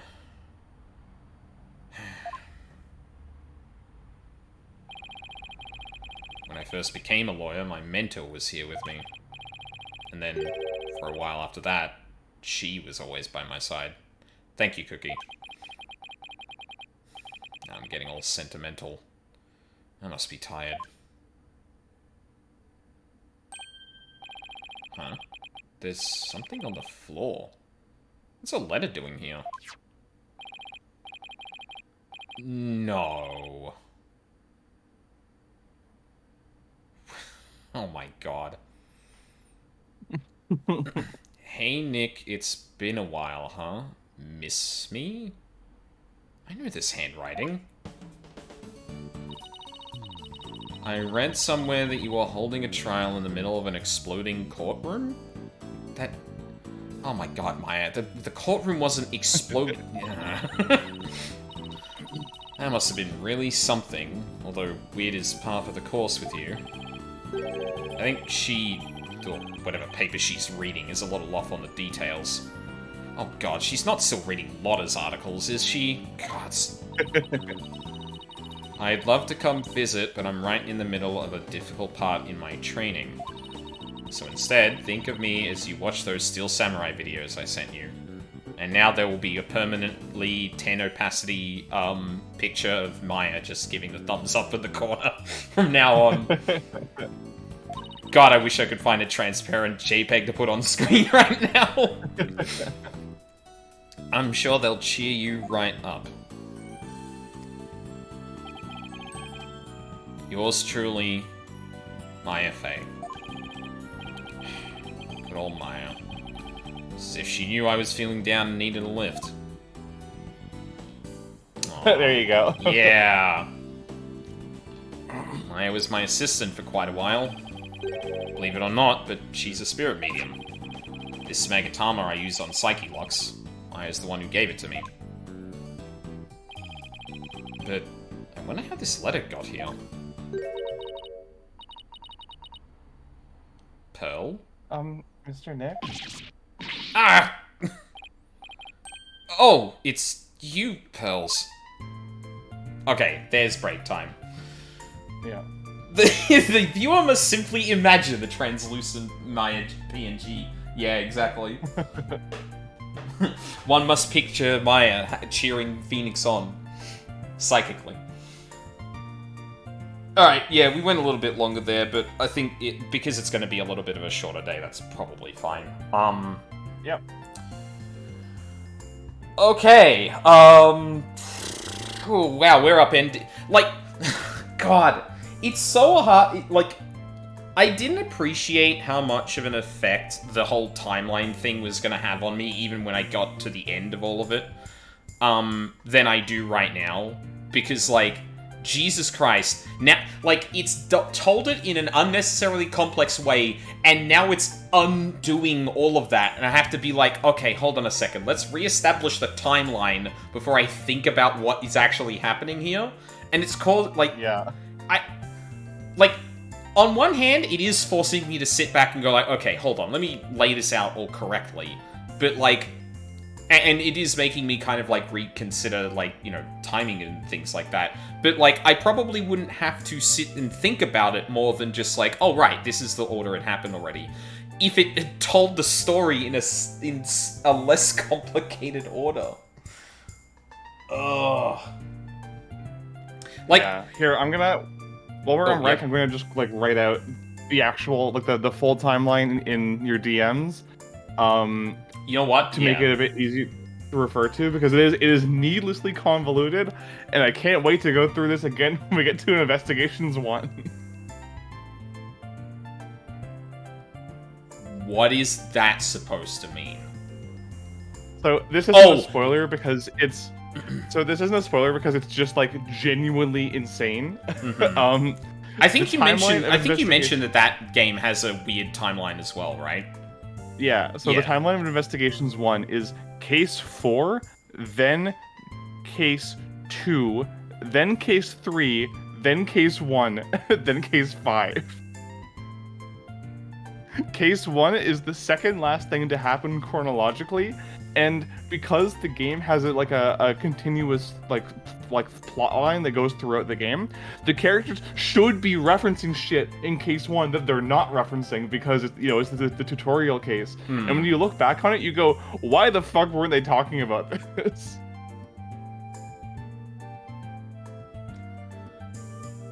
Awesome. It's really bizarre, and it's Yeah. especially stark because Investigations 2 is 100% chronologically told, and it's so good for that. It builds off of itself incredibly well. Yeah, like, I don't know, like, because you can introduce intrigue by telling it out of order, but, like, telling it so out of order is, like, weird. Like, I don't know why they felt compelled. Like, even this one, Case 4 happened at 2 different time periods, and cases happened in between that gap of time. It's like, Yeah. it makes it so hard to keep track of.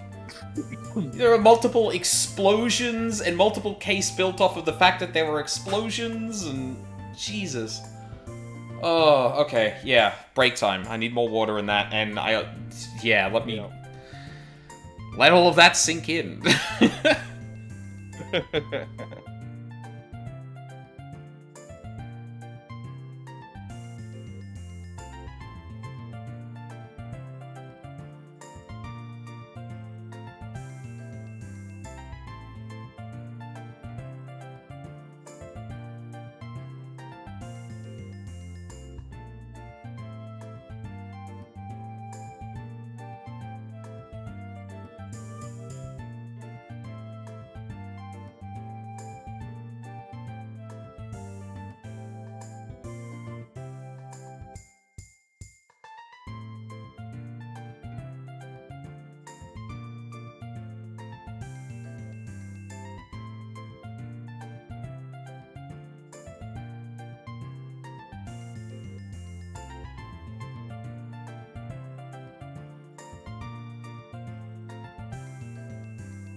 I'm back. Oh, they're actually making the raids hard, huh? Yep. There's one in particular. You'll know when you get to it, Luca. Honestly, I'm kind of surprised they did them in the order they did. Feels a bit, Pandemonium Final Wing, where there's one fight that's just like, why was this the position we put this fight in?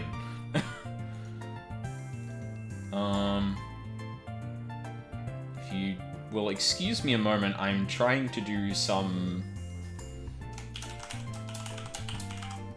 OBS magic. I don't know how this is gonna... I don't know if this is gonna work the way I think it will, but... Yeah! There we go. She's here. Like, I was gonna find something a bit more encouraging, but then I saw the T-pose, and I'm like, ah, no, it has to be that. It has to be that. Now. Let's add a filter... Wait, where do you do transparency again? Is that just properties?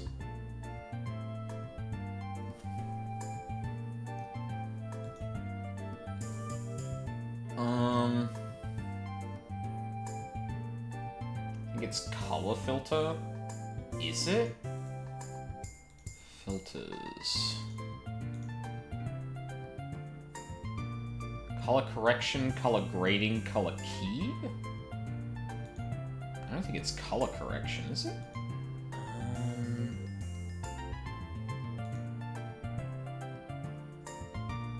I'm opening OBS. Thank you, Luca. Really? Color correction. Welcome back. Doing some OBS magic. Don't mind me. Oh, you're making Maya fading over the screen? Yes, I am. Color key has it too. Thank you. There it is. Yeah.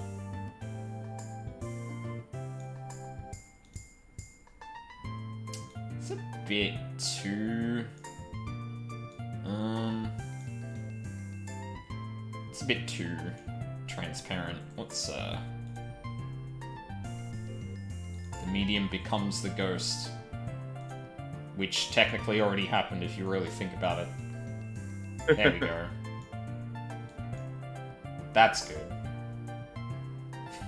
Believe in yourself, Phoenix. Yeah, she's there now. Where should I put my, probably put her in that folder. Okay, good. Now we can just have a Maya on screen whenever we want. Alright. Now that I've done my silly bit, I don't know if you're looking on stream, Mina, but I was looking for something a bit more like Maya encouraging, or like just like in the pose with like looking happy or something like that. But then I saw the T-pose image that was transparent. I'm like, I just saw it. Yeah, I can't not use that one. Alright. Hi, Pearls. Are you the one that left the letter on the floor for me? Ooh, it's a bit loud. Sorry, Mina, could you talk for me? Just, like, a couple of sentences? Yep. I sure can. We're doing a volume test now to see how the volume is. Okay, yeah. Oh! I figured out why. There we go. Okay, that should be better. That was not adjusting anything stream-wise, that was adjusting something for me, because, yeah, it just sounded a bit too loud compared to where I put it on the speakers, and I thought I messed something up. Alright. Pearls.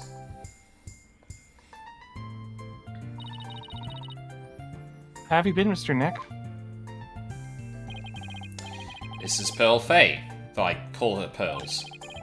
She is Maya's cousin, who is also a spirit medium. A very talented one at that. I've known her since she was 8 years old. but Apollo and Athena only met her a few months ago. You didn't come all this way just to bring me a letter, did you? See, it's funny that he has that line in there, because that implies that the DLC case was written alongside the rest of the game, even if it was cut and released like half a year later. Or, like, yeah, like, it alludes to the fact that the DLC case actually happened. Yeah.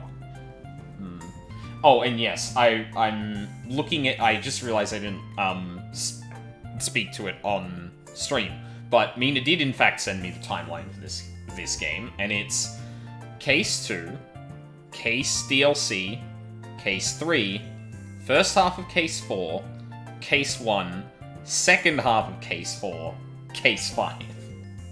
Yeah, it's so silly. Yeah. Which, like, to be fair, like, if you moved Case 1 back in front of Case 2 instead, it would all be in a row. Well, yeah, if you could somehow make Case 1 the first in the series.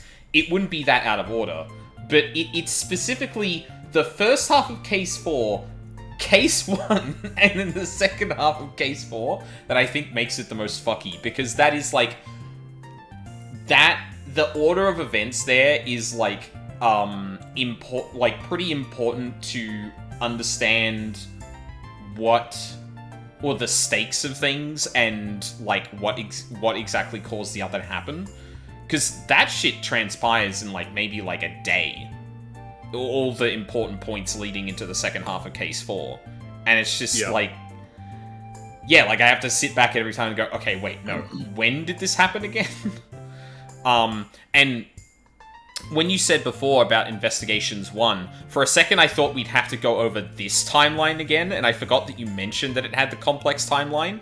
So for a moment, I was like, what do you mean we need to go over the timeline of this game again? Does this game happen in the middle? Like, oh god. That would be very funny if one of the spin-off games happened, like, in the background of one of the mainline games, though. Like, yes, this all happened between the time that Maya got kidnapped and the time the trials... Or, I guess that's the end of one game and with the other. Damn it. This game happens in the middle of Final Fight. Shut up! Oh, God.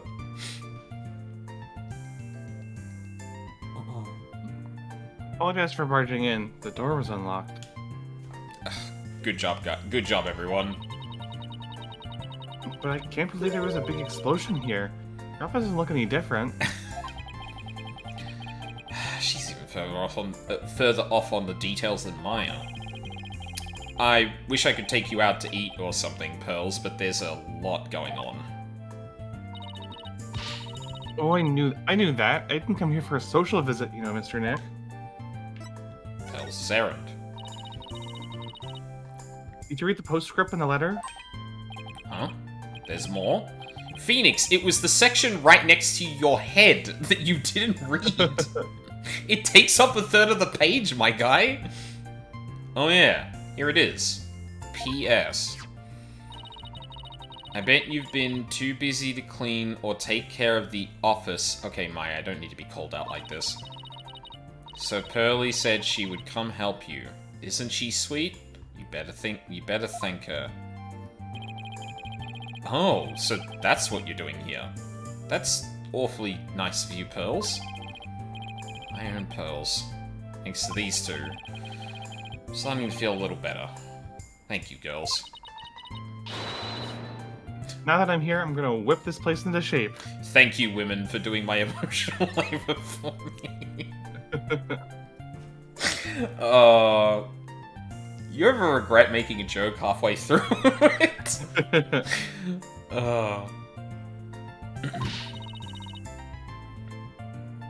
You just concentrate on your work and don't mind me at all. I'll need to talk to Prosecutor Blackwell if I want to learn more about this case. Say the line, Phoenix! yeah. The trial's still going on. They must be holding him down at the detention center. Oh. Okay. Sure. Let's go talk to Blackwell. Oh no, front-facing Blackwell is not real. Shut up. Well, look who's here. I wonder what they're talking about.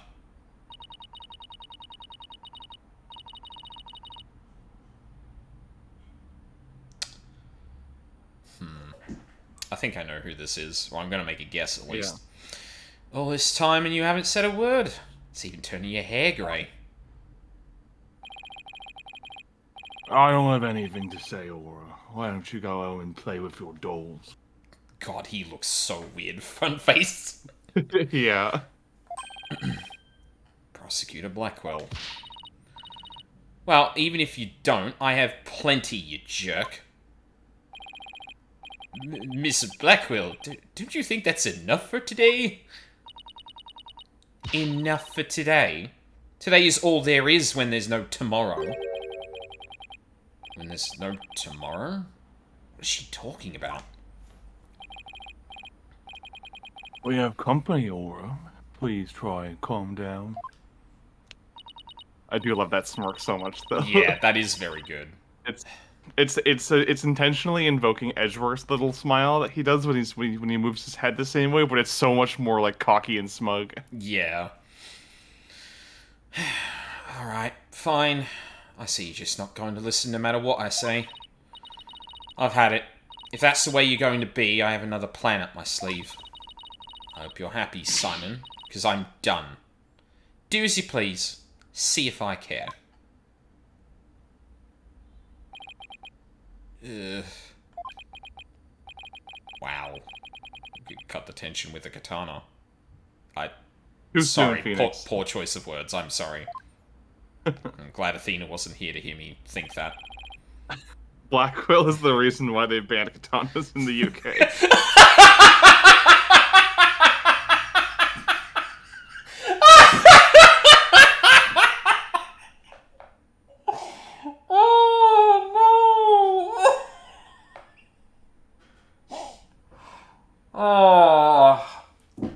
The UK is a silly place.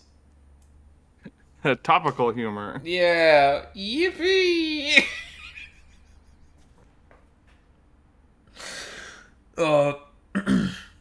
This ban is load of bollocks. It was one time. I killed a person with a katana one time. And that ruins it for everyone? That's boulder dash. Right, Dono. It looks like Fulbright saved your case in court this morning. What? Oh, yeah, he did. He bounced back to business quick. Prosecutor Blackwell, forgive me, but it was just the right thing to do. Oh, it was just the thing to do. Oh, sorry, did he say it was the just thing to do? And I... Yes. Yeah. Was the just thing to do. Yeah, right. Well, as a result, Sykes Dono was arrested. Was that a just thing to do, too?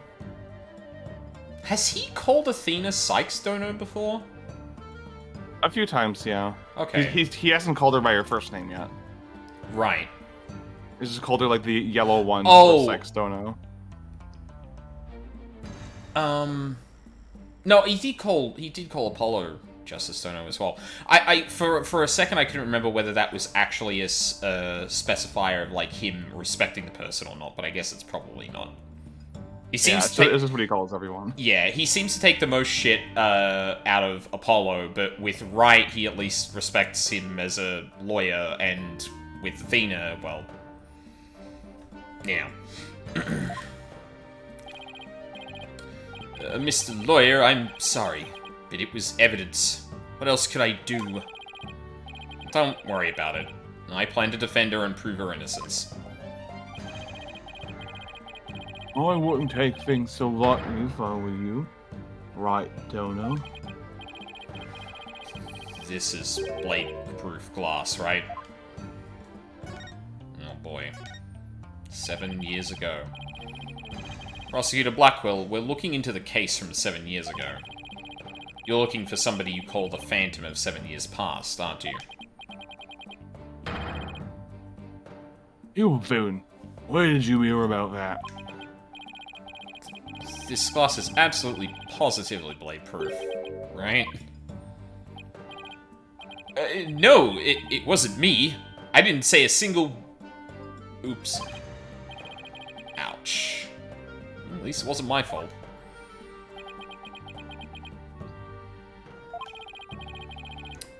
Could you tell me who this phantom is?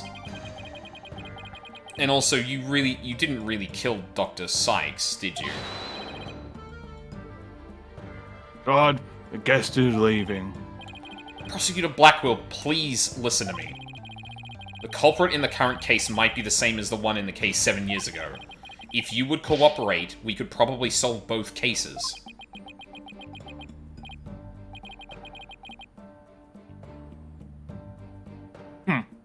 I suppose I could talk. The one who killed my mentor was, without a question, me. Huh. I stole Stono's mother away from her. I destroyed her life. What is it with you prosecutors and believing you ruined people's lives and attributing that to basically murdering them? I swear to God. Prosecutor Blackwell. God, where are you? Stop dragging your feet, I tell you. Sir, I'm behind you, over here.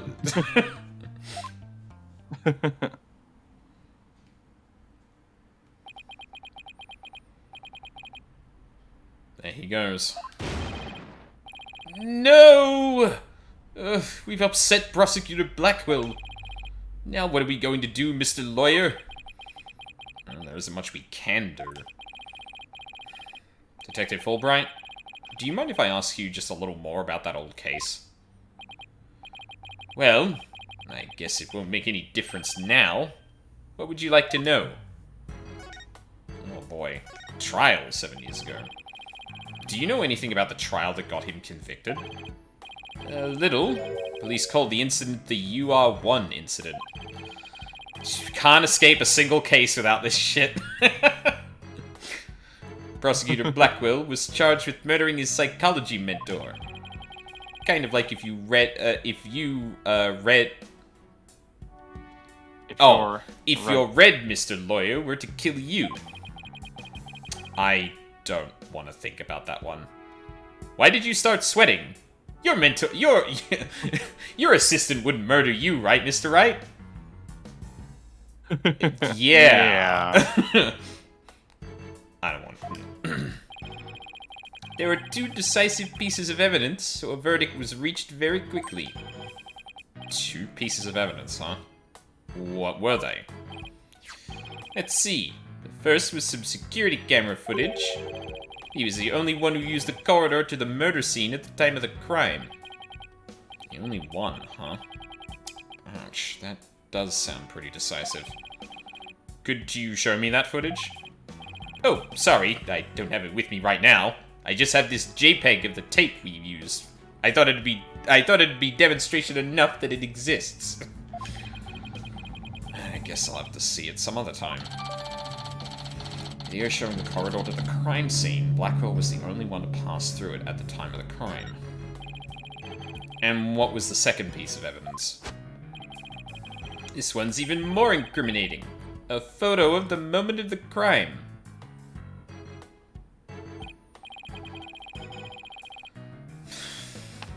I don't know that's a photo of the moment of the crime, my guy.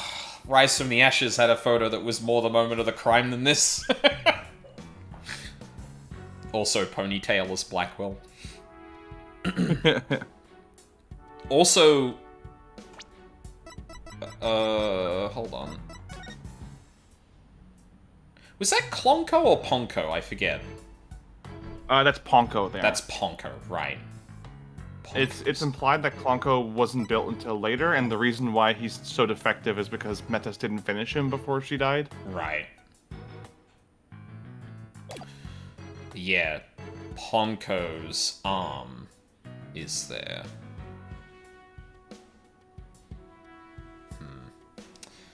See? It's bleeding. Huh? And it's bleeding. Oh. It's kind of hidden by the... Is there a way to... Hold on. Yep. Controls? I forget. I feel like there's a way Xbox to... transparency. Yeah. Well, no, there's a way to, like, hide it entirely. Hide UI elements mode. Oh, there we go. Why was that off? Huh. Yeah. Huh. It is a bit odd, isn't it? Also, like, a very kanji-like formation of the wrappings, but, like, it looks kind of like, writing something on something and then unraveling, or raveling it up. I think the idea was that, like, people signed Ponko's cast, and they just could not figure out how to make that read in English, so they just kept it as kanji. Probably, yeah. Or no, it looks more like hiragana than kanji, actually. Oh, yeah, sorry, you're right. I had my terms mixed up. I didn't do that. What the... Oh my god. Oh, I guess we're gonna have to turn this off at some point if it does that. There he is at the... Are you serious? I'll hold it down. What is... Awesome! The triggers are... I didn't buy the... Well, that actually, no. That might be them being too sensitive. I know this does have a... Oh! Yeah, that'd be it. The controller I got has, like, little, little levers on the back to adjust the sensitivity of the triggers, and I think it was, like, in between a setting, which may have made it do that. Yeah, that makes a bit more sense. Okay, cool. There he is at the crime scene, holding a bloody katana. It was the victims, kept on display in the room. She had She had a thing for Japanese culture. Wow. Be hard to explain this one away. Never mind, I've explained at least 2 instances of this away. Weapon used in the murder 7 years ago. It belonged to the victim. The victim's blood was found only on the blade. But who took this picture, detective? The incident happened the day before the Hat 1 launch.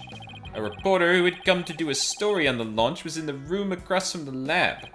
This just happened to show up in one of the pictures he took. That's a weird way of phrasing that. Taken inadvertently, it became conclusive evidence at Simon Blackwell's trial 7 years ago. That was not clear from the picture we actually had. I feel like we didn't actually see any of the, I feel like we didn't see the glass sheen or the border of the thing. Either way, I definitely didn't get that impression. It does blend into the window in the background too, though. Which... Wait, that's a different picture. It's missing the arrow on the window. Hold on. Maybe they just forgot it in the thumbnail. Maybe, yeah.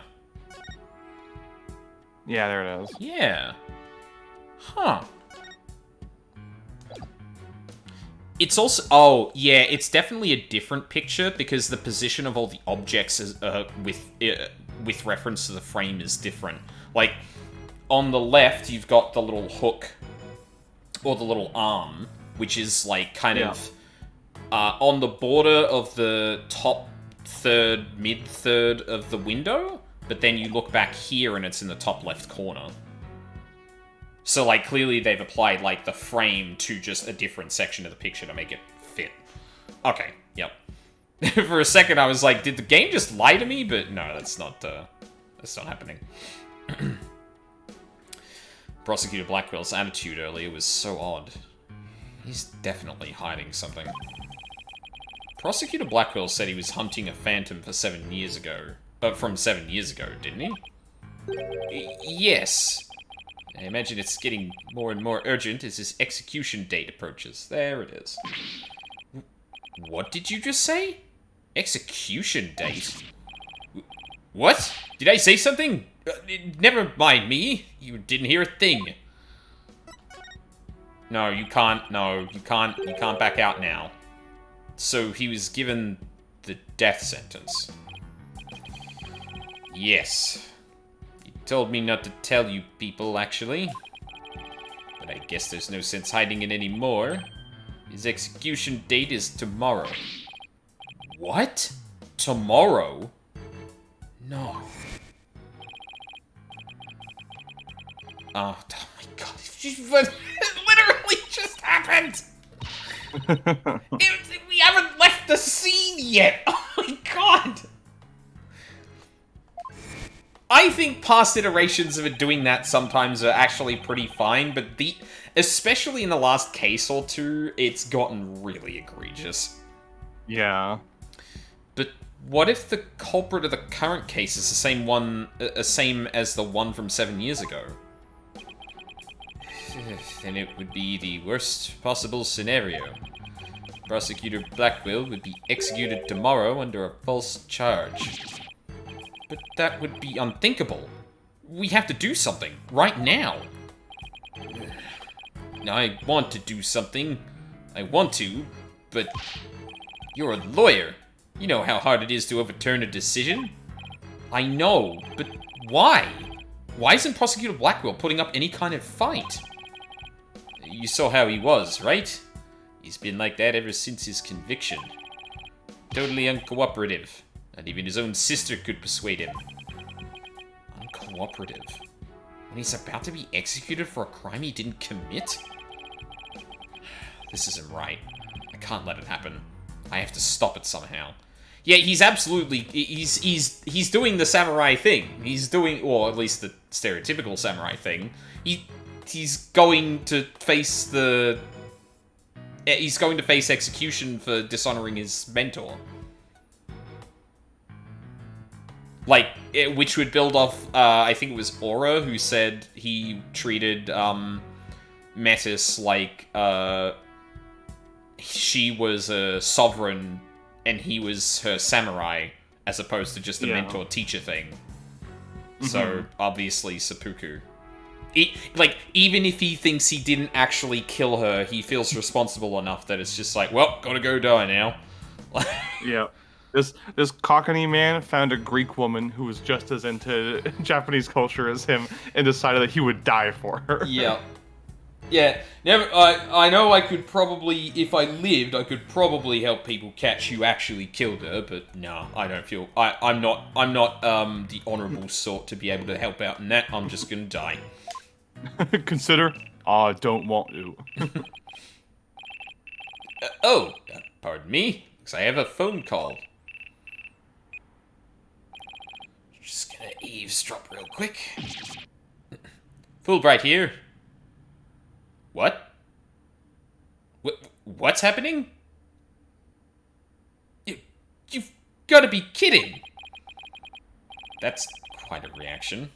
Bet he's making some big show of it right now. Mr. Lawyer, the robots are... Detective Fulbright, get a hold of yourself. Some kind of robot malfunction? Not a malfunction. They're staging a revolt. The machines are rebelling against humans.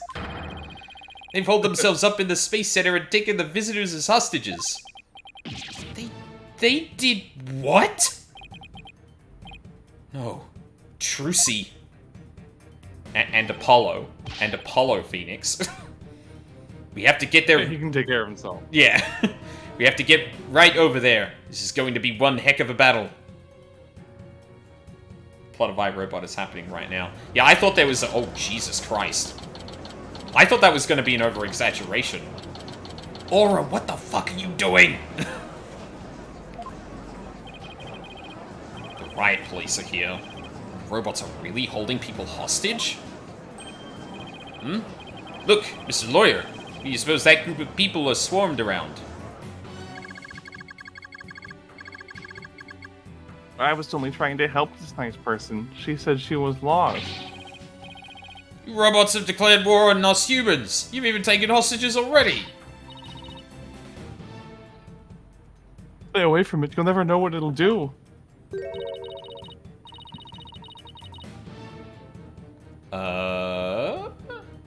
bad robot, can't you see he's just trying to help me? Trucy? I recognize that voice. Detective Fulbright, are you okay here on your own? Leave it to me. Alright, people, what's going on here? Oh. Pearls, over here. Oh, Mr. Nick, there you are. I heard the terrible news, and I got so worried.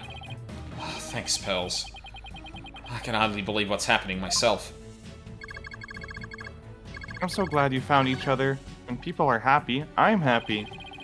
Clonko seems the same as before. When people are sad, I'm happy. When people are angry, when people are... Oh, did I say something odd? Did I ever? Uh-oh. There is something wrong with him. Yeah. Ugh. Looks Looks like he fell asleep. Oh. He must have been tired.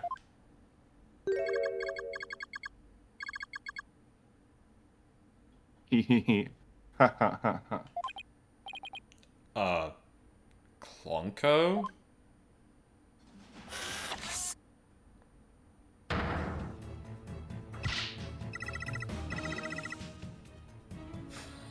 Ha ha ha. Human beings are our enemies. It's time for the machines to take over. Good. Yep. I was gonna ask you to do that if you didn't, honestly. Ah! The robots are rebelling! Everybody run! It's an all-out war! It's the end of the world! Fools! How could you fall for something so cliche? There, do you want to take back over again then? Sure, Since you're literally yeah. Broadcasting her Oh, voice. through yeah, them? yeah, if she's just doing that. This is how she interacts with the cast for the majority of the rest of the case. So I don't want to steal the character. Oh from you. my god. Of course she does. I'm human too, you idiots. I'm just controlling these robots remotely. What? But it is true that I've taken hostages, so you better not make me mad. Hey, you! Hostage number 1. Come here. I'll let you talk to them. Huh? Something being displayed on Clonko's face screen. That's the museum. It's the Space Museum. Daddy? Daddy, is that you? Oh, gods. Trucy? Trucy, is that you? No. Trucy, are you alright? About 15 robots are holding 12 of us hostage, Daddy. They're going haywire. Researcher's the one behind it. She's here Ah, this girl talks too much. Trucy! Trucy! Talk to me!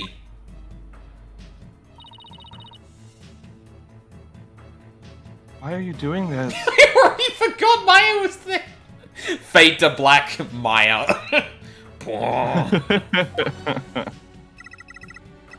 I'm glad you asked. My demand is simple. I hope that detective is listening. Bobby Fulbright here. I'm all ears. I want you to bring someone to me. Clay Terran's murderer, Athena Sykes. Athena? Now, hold on just 1 minute. I can't just give in to a demand like that. So you don't care what happens to these hostages, huh? I'll just pick one out then. No, wait! Mr. Lawyer. I know I have absolutely no right to make such a ridiculous request, but you need me to buy some time, right? Got it. I'll see what I can do. But promise me you'll never hand Athena over, and you won't give up on the hostages either. Of course I won't. Now I better go contact headquarters. Mr. Nick, how do you plan to buy time? I have no idea yet. This hostage taker, could it be? If you don't bring me that little princess, I'll have Hunker Junk kill all these hostages. Princess? Hunker Junk? Only one person this could be.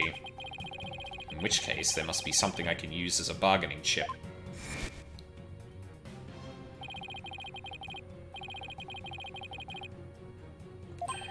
just saw this. God damn it. You don't have to pay.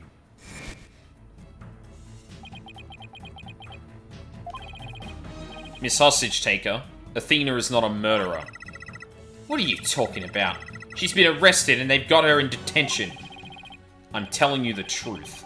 Look, the person you want is the real killer, right? Well, it's not Athena. It's someone else.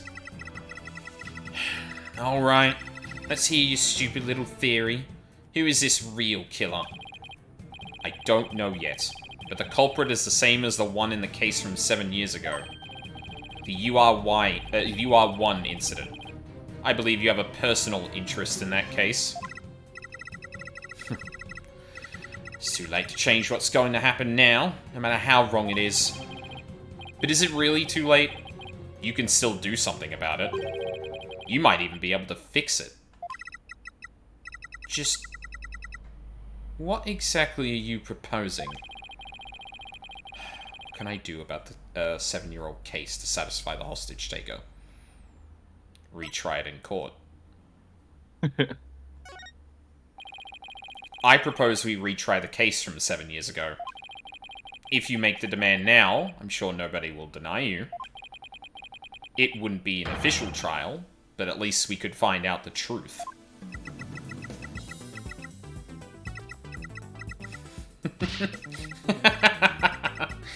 Ah, that's good. Real good. Hey, detective, I'll give you 1 hour. Get a courtroom ready. 1 hour? But that's impossible. Please give me at least until tomorrow. If you don't mind losing hostages, you can take all the time you want. Oh, but wait. If we're going to have a retrial, we'll need a prosecutor. Don't worry, I'll take care of that. What? She will? And I guess I can be fair and let you come in and check out the crime scene. But Hunk of Junk there will be watching you, so don't try anything funny. You got that? Now, follow Hunk of Junk. Right, police, make way. We're coming through. I love it's like such a subtle thing on some of the frames that she's talking in that sprite. She's those little things. Mm-hmm. Like they actually edited the face on it instead of just turning it purple. It's very cute. Yeah, it's good. It's real good. Mr. Nick, wait. I'll help you with the investigation. Thanks, Pearls. I appreciate that. Okay, we're going in.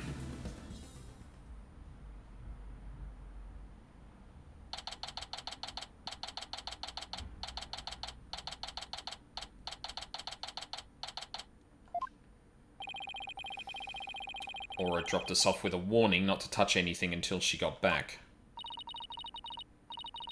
Wonder what's taking so long. We can't really start the investigation yet, can we? Even if we could, this mess makes it hard to tell what the room was like 7 years ago. Mr. Wright? Ah! It's the hostage taker! I'm back to my usual self now. You're all still being monitored, however. But more importantly, an important guest has arrived. Oh god. Hold on a second, I need eye drops for this. Like, did she get... She can't have gotten Blackwell out of prison, but like... Oh no. Oh boy. a guest? Anime cutscene? Yeah. Oh my god.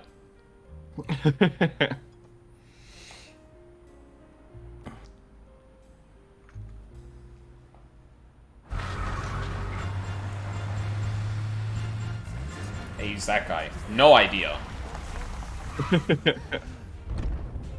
They're just gonna let him pass the riot police without a word. Yep. I trust you've been well, right?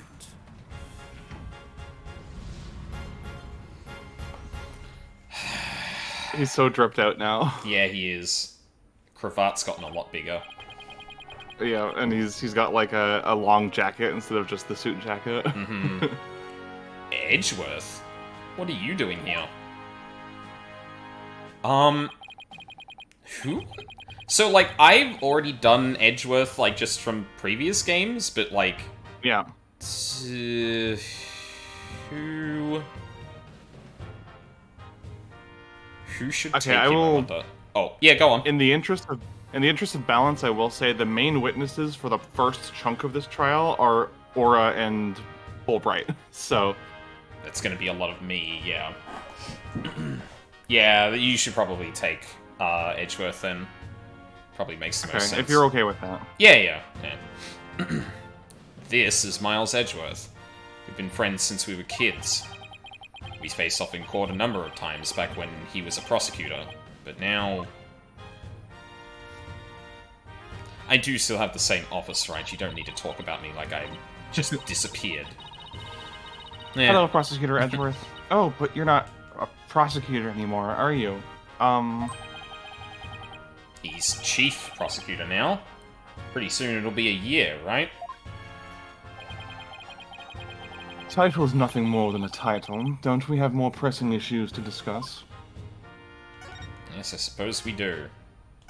Let's catch up, though, first. So, what are you doing here, Edgeworth? The Capitol chose me as the prosecutor for the UR1 case. Wow, she's good. She went all the way to the top. I gathered all the information I could in the short time that I had. I'll give you a rundown. You're always so well prepared, Prosecutor Edgeworth. Thanks. I appreciate this. I could really use the help. I always imagine Edgeworth as having this very, like, affected, like, New England accent. Yeah, absolutely. He's trying to sound like... much like Fraser Crane, he's trying to sound more high class than he actually is. 100%, yeah. I'll start with a brief overview. The victim was the psychologist Dr. Metis Sykes. Yeah, Athena's mother. 7 years ago, on the 7th of October, her body was found here in this very room. I have 2 crime scene photos and police notes on them for you to see.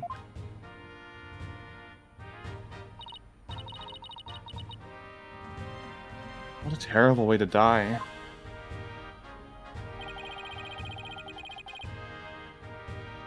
This other photo shows the other side of the room, I see.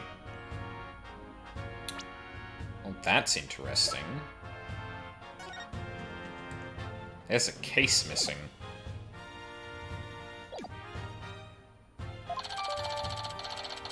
Two photos of the body in crime scene. They were taken by the first person to discover the body. I also have the autopsy report for you. Cause of death was a stab wound to the chest. The weapon pierced the heart, and so death was instantaneous. The murder weapon was the victim's own katana found at the scene. Yes, Detective Fulbright mentioned she was into Japanese culture.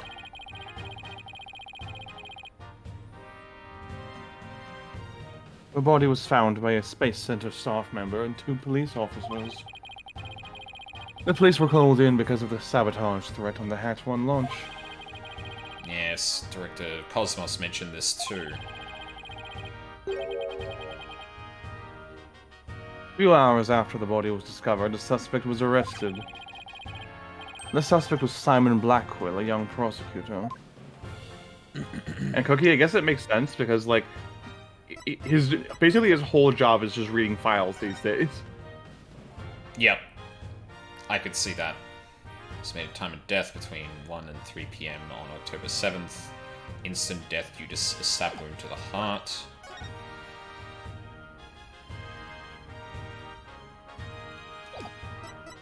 Is, do we have the photos?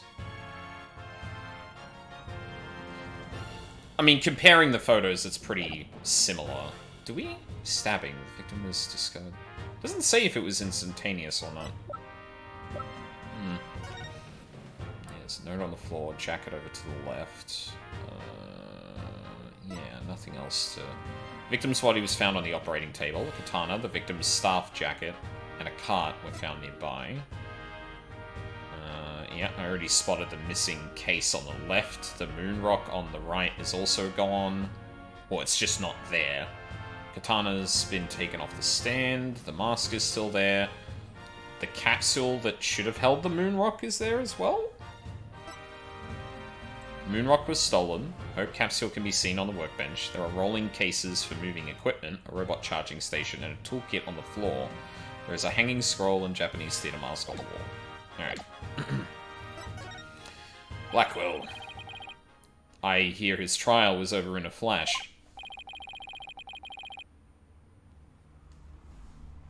Yes, a guilty verdict was declared in only one session. Not only did he plead guilty, but there was decisive evidence against him, too.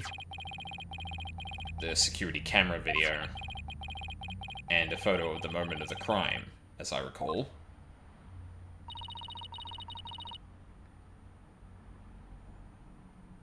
But did Prosecutor Blackwell have a motive? To this day, his motive is still unknown. Which is bullshit, because in any other trial in the series, they won't let you convict unless you give a motive. Yep.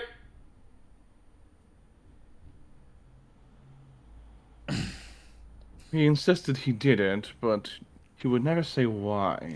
Oh, that's... well, funny story, actually. We did that to write specifically as a joke. I thought it was pretty funny. So that means he must still be hiding something. Right, and there's another aspect of the case that was never revealed to the public. Yeah, I know. The part about the spy, right? Right, how on earth did you know about that? Director Cosmos told me, after a bit of pressure. He told me espionage and sabotage were behind the Hat 1 miracle. Don't worry, I won't tell anyone. I've always been good at keeping secrets. Well, I might as well tell you now. They really do suspect Blackwell of being a spy. I mean, do you see how he acts with that whole samurai getup? It's like, what did you... what did you think they were going to think when you started acting like that? I don't know what he was thinking, honestly.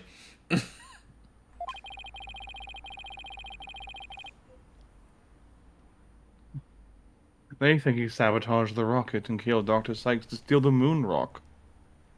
That doesn't make any fucking sense, Jesus Christ. But if you can prove that the Hat 2 bombing is the work of the same spy... We can stay the We execution. can stay... Oh, that's you, sorry. we can stay the execution? It's a possibility. That's why I intend to help you any way I can. Thanks, Edgeworth. Now all I have to do is comb this room for evidence. Let's do it together. Yippee! Examine. Alright, let's start off on the right first. The Phoenix Riot. Thank you. Hey, look at this row of rolling cases. I bet the wheels make it easy for people to move heavy research materials around. I bet they'd be fun to ride around in.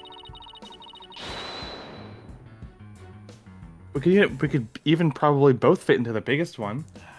It's like she's still here. I know, we could have Prosecutor Edgeworth push us. I don't trust him not to push us down a flight of stairs. Come on, y'all are married. Be kind to your husband. Fucking rude, Phoenix. What? Oh, don't tell me you wouldn't have. I thought about it. This is one heck of a robot. There's something written on it. Is this supposed to be a poem? I cut down anyone who displeases me. I make the rules. I am the law. I wield the ultimate gavel of judgment. I am Judge Tron, JTO2. I don't believe we need to be bothered with that, Pearl. It's not even completed yet. He's right, Pearls. There's no sign of it in the photo from 7 years ago, either. They were building the Hope space probe here at the time. The murder occurred after the space probe had been removed from the room. So it was long gone by the time someone took this picture, huh? But you can see the probe in this newspaper photo.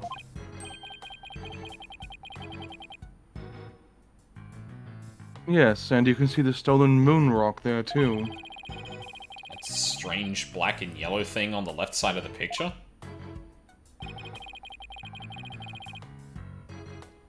Note that the same rock is absent from the crime scene photo.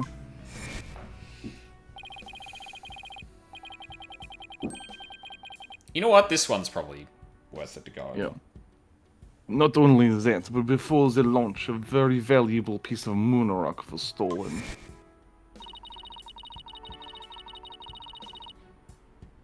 I hear there's lots of research into moon rocks and stardust from asteroids these days. They say the results could potentially have a huge impact on all of civilization. Like we're in a new space race with every other country out there. That You know, was I read on from a while ago.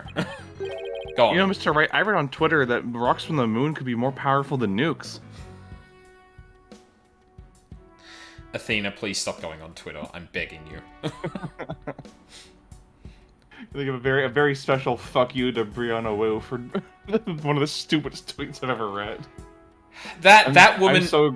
that woman in particular has said some pretty fucking stupid stuff, but that one sends me because it's just like, what? The fact that she said that while running for office, it's like, okay, so you're just communicating that you have zero knowledge, zero critical thinking skills, and are probably certifiably insane. So, thanks for making sure no one votes for you. Yeah, like,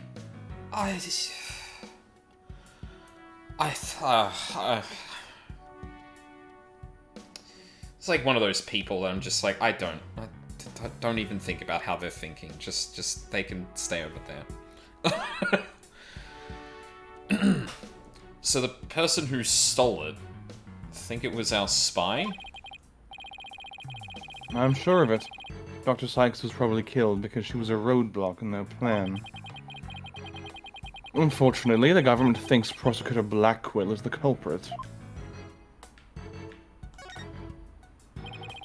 Getting that like middle ground of like an affected accent is difficult because like I have to intentionally not do like the Britishisms I do for Blackquill Yeah. while still hitting that kind of like faux posh like affectation. I don't think I did a good as... I don't think I did as good a job as you are of hitting that. But like, I appreciate that, because, like, yeah, it is kind of tough to be that without going just full British and... Because it's... Exactly, yeah. Like, probably because of the association between the two, it's a lot easier to do one when doing the other at the same time, and dividing them's kind of difficult. Yeah, every time I feel myself falling off too much, I just visualize in my brain Fraser saying, "Oh, really, Niles?" And that really puts me back on track. Yeah. God. Yeah.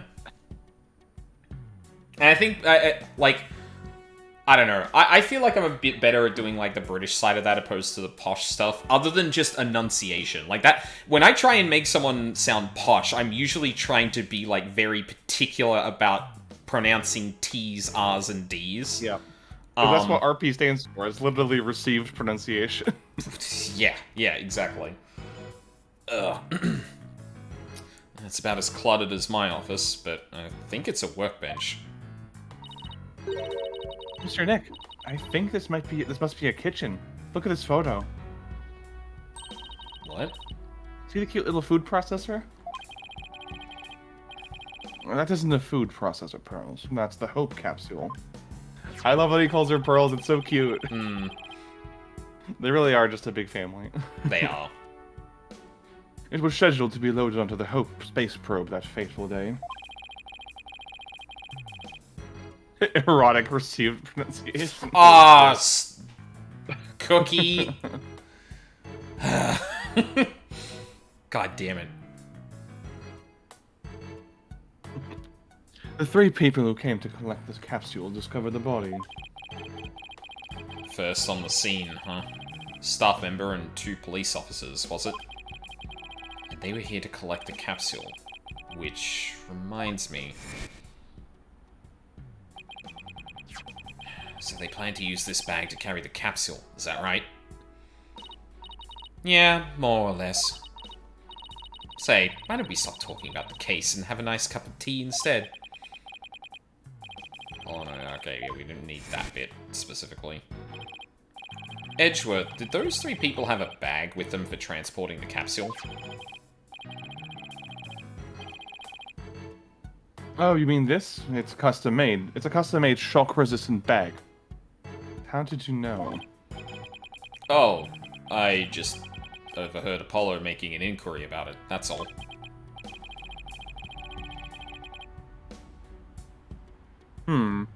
So he's looking into the case from 7 years ago on his own, is he? Edgeworth, yeah, Edgeworth didn't appear in the previous game. Yeah, he was entirely MIA. He's just seeing the court case files come in from fucking Clavier, watching it from afar, but also going like, oh my god, he didn't even put up a defense once Apollo got the bit. Once Mr. Justice got ahead of him on that? He just let that go? Huh. Because, like, I always got the impression that Clavier's just like, oh yeah, you beat me. Okay, cool. We got to the bottom of that, so I'm all good with that. And I'm imagining Edgeworth just looking at that going, my brother in Christ, that is not how you not how you behave as a prosecutor in a case like this. He was off in Seattle having a torrid love affair while he was on the outs with Phoenix. Yeah. Oh, so you're saying Gavin was a rebound, huh? Exactly. Yeah. They had a tumultuous period, but they're back together now, and that's why they're readopting Pearl. Yeah. Ah, toxic gay prosecutor, huh? Uh-oh. I'm in trouble. There's a very specific line that it's a line that Edgeworth says in response to you presenting the wrong piece of evidence at one point during the upcoming trial, and I really, really want to make sure you see that line. Okay, cool. It is unbelievably homoerotic. Awesome. I will. You have permission to yell stop and make me do it then. Wait, did we examine the wrecking ball? Oh, I guess that's probably part of the judge. What's this? It's like a giant power plug. Attached to what looks like an electric vehicle charging station. Someone didn't get to this one? Oh. That's a charging station for us robots. Hi, Clonko. I kind of forgot you were here. We come here periodically and charge ourselves up. Wow. Machines that maintain themselves. That's pretty cool.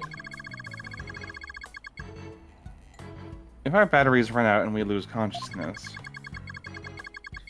we never know what Miss Orin will do to us while we're down, you see. Vile fucking woman. Nothing motivates quite like fear, huh? Oh. The fuck is this? Oh, yeah, it's probably the fist of the judge.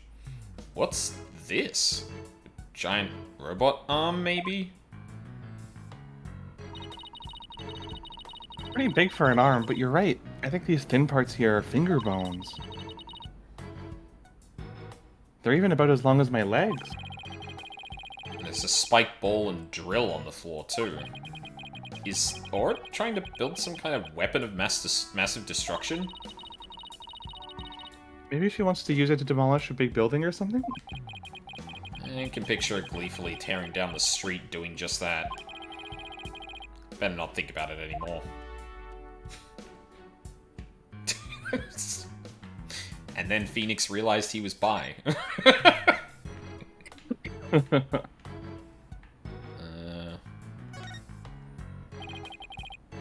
Aura's desk is a mess. Though that doesn't surprise me. She's building a body for Sigma. God damn it. Ooh, I just want to dive in and straighten it up. Hey Aura, why'd you get it? Who taught you so much about robotics? Oh, well, there's this man called Dr. Kintoba.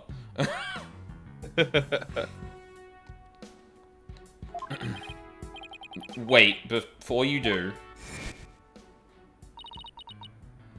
Metis, huh? Just glanced over at her desk.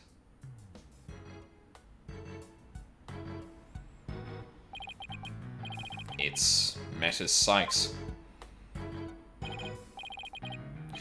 Clonko, can I talk to you? I really hope he's back to normal. Actually, out of curiosity, do we... Age deceased.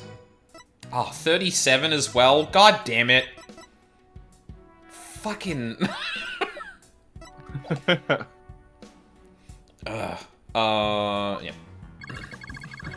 We lost a great MILF that day. Mm-hmm. You wish to speak to me, Mr. Wright? If you're going to hit me, please avoid the face area. Hey, don't put me in the same class as that woman. What was Aura like 7 years ago at the time of the incident? When Mother died, Miss Aura was confused. Yeah, Luca?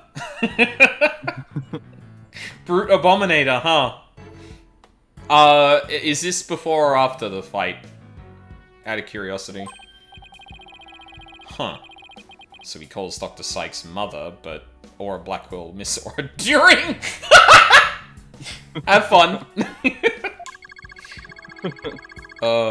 With the loss, she exhibited a severe cataclysmian imbalance. Type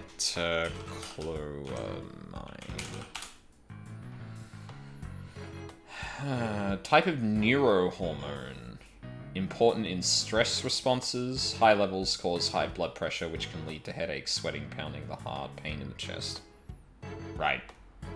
So, yes, started feeling anxious and things.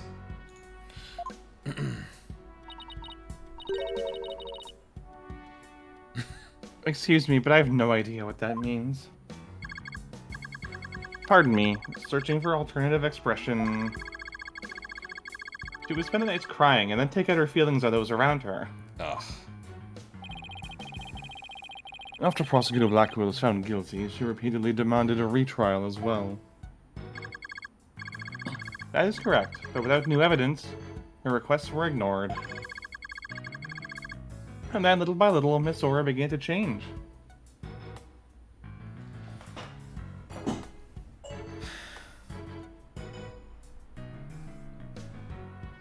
Okay. This started happening a little bit before now. But, like... Everyone talking about how Aura has been throughout, like, throughout this 7-year period of time. I was really wondering, like, because exact period of time, being an absolute shithead to people, blah, blah, blah. It's like, okay, yeah, might be a red herring, but this person is clearly having some suspicion thrown on them via no evidence, but just how she's acting. And obviously for me, very specific time period, or very specific time you saw something, yeah, okay. But if I were to look at that theory, everything everyone has said about the way that Aura's been acting is contradictory to that. Because unless she's very good at putting on a performance, why would she be asking for a retrial and shit like that on a case that she got away from? Like, well, no, you know, there could be a thing to that. Maybe she didn't mean for Blackwell to be the person to find that and get implicated, for example, and she's really upset about that.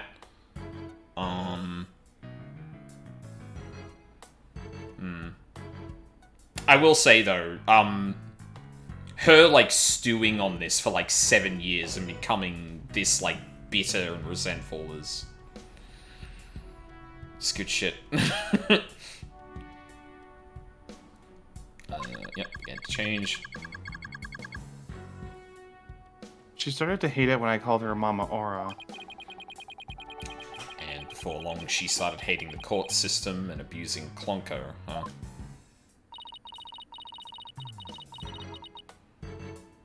That murder destroyed so many lives.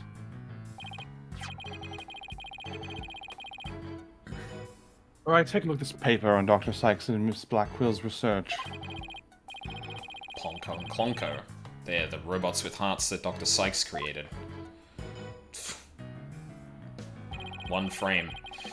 Can determine the presence of a human with their heartbeat detection system. Recognizes people by scanning their spacesuit or uniform jacket ID tag, which would explain why Clonko was asking or referring to Apollo as Terran. Can also recognize a person by facial features once the face has been registered. Which you saw Ponko do when she first met Phoenix. Yes. Oh.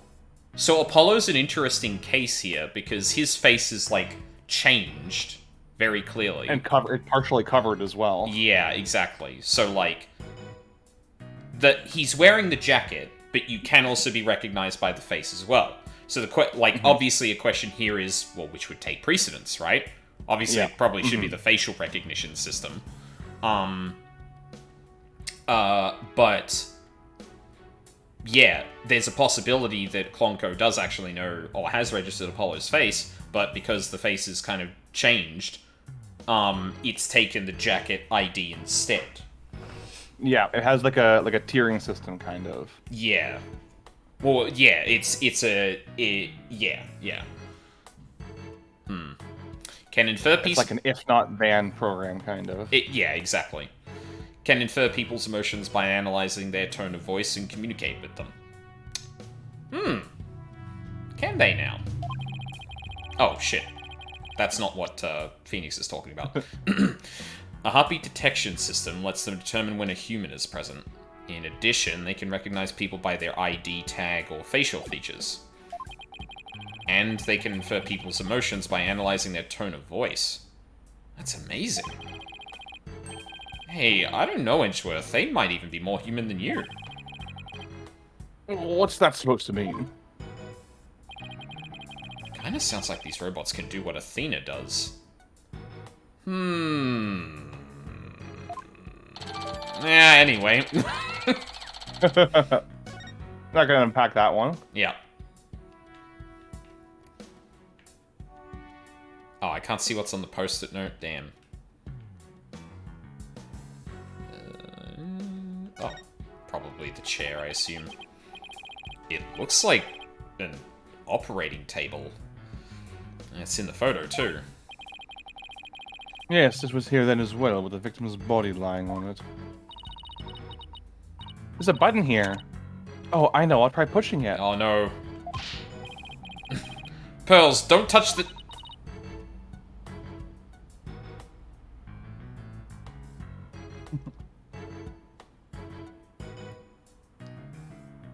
Oh. Mina? Oh. Did you not hear it? Sorry. I don't... Yeah, you may not have gotten picked up. Sorry. Thanks, Discord. Oopsie. Ah! Hey, it's moving. What the fuck? Oh my god. Robirth. A robot. Hey, it's moving. It appears to be a robot assembly device. This is... Disassemble anything in a flash. Push the dismantle button. Oh, bye, friend. Okay. Oh, that's just gonna go on a... That is a long-ass loop, holy shit. Yeah. That sounds pretty neat. Can I push it, Mr. Nick? Please don't push any more buttons, Pearls. Oh, that's just going now. Awesome. Yeah, okay. Emergency ladder. An emergency ladder. This must be the one they used during the evacuation. The explosion disabled the elevators, so I lowered my emergency ladder like the detective leading the evacuation told me to.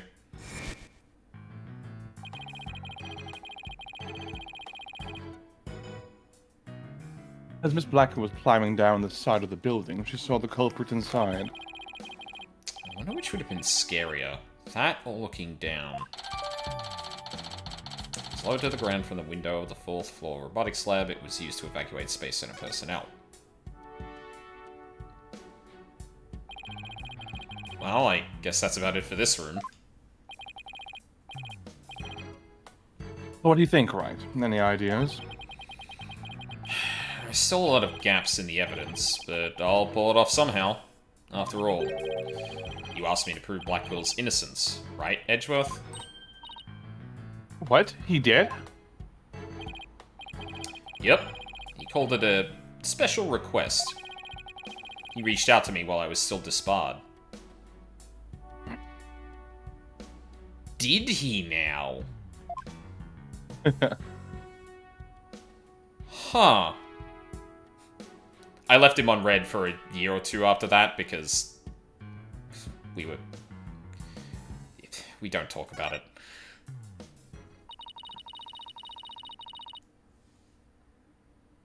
So that was what sparked you to get your attorney's badge back? Yep. The Blackwell case. Huh.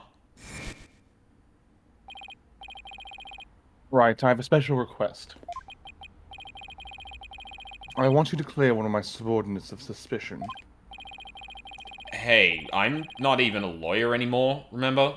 Haven't been one for a long time. I mean, look, I got Kristoff jailed, but like, do you know how long I had to plan that entire thing? I was gonna go on vacation now. Mm. That ATR misunderstanding has been cleared up, and you must be eager to return. I'm sure you're familiar with the other case that ushered in the dark age of the law. Cookie. That beanie makes you look utterly ridiculous, right? Really? It's important. What for? I can't tell you. It's very important I wear this everywhere, Edgeworth. Very soon, a convict will stand as prosecutor in court. I want you to keep an eye on him. Oh, just when I'm beginning to actually like the job I have now. You don't have a job, right? What the fuck are you... Exactly, that's what I mean. Yeah. I'm taking a break. Oh, not this again. Right, I'm sorry I dragged you into this. Hell yeah, Luca. Congratulations. That Welcome back. that is a fight. A spicy meatball. Mm. Because of the espionage aspect, I wasn't free to give you all the details. Hey, no need to apologize. It's like I said on the phone the other day. I know that the type of criminals you're after now aren't small fries anymore. Looks like your target finally decided to make a move. Yeah. It's for this very reason I returned. Time to bring it to an end. Oh my god, that's the GIF I used. On Blue Sky. I do really like how there's still some Phoenix scheming in there. Yes. Like, yeah. He's not just like full on like, oh, back to the old me. It's like, no, he's still doing some behind the scenes plotting. Yeah, and I do like this. I kind of wish there was at least a hint earlier that he had, or that he was still up to something, and then it just got put down for several cases. But then again, like, it doesn't really make sense with the way the cases are even structured and the timeline, so like... Yeah. They do a little bit with having multiple characters be like, I'm surprised you're practicing again. I didn't know you were doing that. Because, like, I think at one point Apollo says, I thought the reason you hired Athena is because you weren't practicing law anymore and you wanted another lawyer in the office.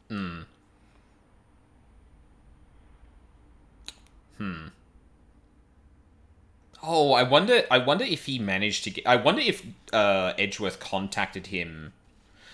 I'd be curious to know when Edgeworth contacted him, because I'm wondering if it was during this game. Because I don't think... In the timeline, I don't think he had his badge back until he walked into Case 1? The DLC was technically the first case chronologically where he has you're it. right, yes. And- Yep. He reveals at the end of case 2 that he's retaking the bar exam, and he's getting his license back. But because like he would have had to study for that and like put his application for it before that. Oh, So yeah, at the very yeah. least, Edgeworth contacted him before Athena was hired at the office, but after Apollo dressed as Ace Attorney. Yeah, that probably makes sense. And again, hiring Athena would have taken time too. At least if we're allowing for that kind of thing and not allowing for the narrative convenience of, oh yeah, it actually happened to line up with the beginning of the game. I will say, this is probably the aspect that, like, even if they were trying to do it, would have suffered the most from the timeline being so fucked up, because, like, it's so hard to follow in that way. Yeah, it's so unnecessary too. This game loses nothing if it's told in chronological order. They would just have to find a new tutorial case. Like, yeah, really. Last phase it's is nonsense. Last phase is weirdly easier than the first two. Yeah, well, that's the point at which you've probably seen everything, so then it's just the thing there. The first two phases are essentially like just, we're going to introduce all of these mechanics to you one by one by one, but also in one of the most dynamic ways I think they've ever done a raid fight. It's really fucking good. I'm not going to say anything more. I'm going to end the Dark Age of the Law. That's what this is all about. Oh boy. Gonna practice that one over the weekend. I think it's tough. Yeah, I've already done it like 1 or 2 times after that. It's really fun. The Dark Age of the Law.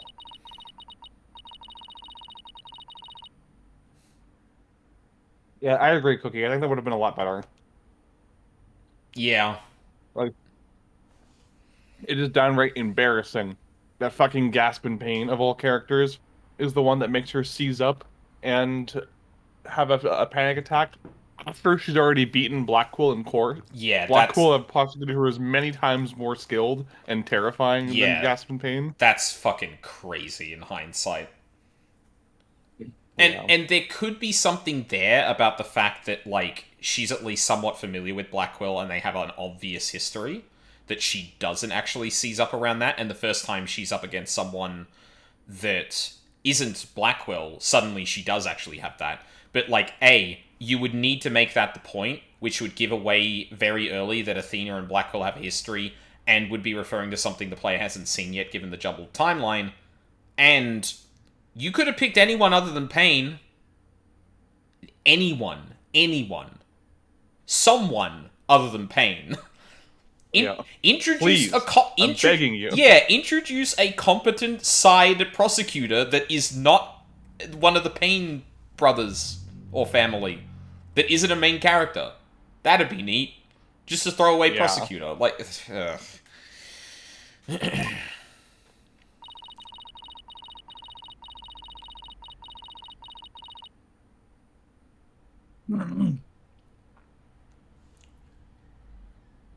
Sorry, I had to clear a bit of phlegm in my throat. Yeah, you're all good. And I hear there are more false charges and fabrication of evidence than ever. When I became chief prosecutor, the court system had already lost the people's trust. It all began 8 years ago. See, what really fucking pisses me off... Okay, I'll save this for after Edgeworth's the little exposition dump. Okay. A lawyer was caught fabricating evidence. Hold on, And the year after that, a prosecutor was found guilty of murder. Wait, do you mean... That's right. He's talking about my case and Prosecutor Blackwell's. That pisses me off. What the fuck are you talking about? There were so many instances of this shit happening before those two. Like, Manfred von Karma was an instant... Like, he was a fucking, like... he had a 40-year win streak. Yeah. And he was convicted of murder. He died in prison. He Like- was specifically exposed for the shit that he did as well. Like, that Yeah. should have been the impetus for this. Like, it'd be he one assaulted thing... a couple of... Oh, sorry, go on. Like, he assaulted his opponent in court with a stun gun, and was revealed to have murdered his courtroom rival 15 years ago or whatever. Like, it's preposterous. It's like, why were these two cases the tipping points? Like, even before, like, I don't want to get into too much shit that's in the Edgeworth games, but the Edgeworth games also do say there was bad shit going on even before the DL6 incident. Like, it doesn't make sense to me why these two cases, which are both relatively benign, are what stopped people from having faith in the court system. Like, Manager von Karma, convicted of murder. Godot, convicted of murder. There were 2 prosecutors convicted before Blackquill. Yep. It doesn't make sense that these are the tipping points. Like, for this universe has been through so much and endured so much. Red White literally controlled the police and the court systems, but people still had faith for 4 years after that. Yeah. It's nonsense. Like, yeah, like, it'd be one thing if Von Karma was the point at which everyone was now looking at them more often, right? Like, that was a big bad thing, and everyone is shaken by it, but it wasn't the thing that just... It wasn't the thing that would cause the Dark Age of the Law immediately. It was like, okay, everyone is now focused on this, and there's more scrutiny on this more than ever before. But the idea that no one was using this term until Phoenix was tricked into presenting forged evidence, and Simon Blackquill, by the look of it, was framed for murder, is patently absurd. Like, obviously, I haven't gotten to the end of this game yet. There's very much a lot of allusion to the fact that Blackwell's not actually guilty. So we have one instance of a prosecutor being wrongfully accused of murder, and another of a lawyer being tricked into presenting forged evidence by another corrupt lawyer. And giving the prosecution a tip-off on that. Like, I think, yeah, like, I didn't even consider Godot, because, like, Godot just, like, turns up one day, and, like, no one knows who he is, but I guess he's a prosecutor, and obviously he does actually have a history, but, like, yeah, Von Karma is the one. You go from Red White, who, like you said, basically had everyone in his pocket until Mia miraculously revealed on the stand what he was doing, or got him to confess. And then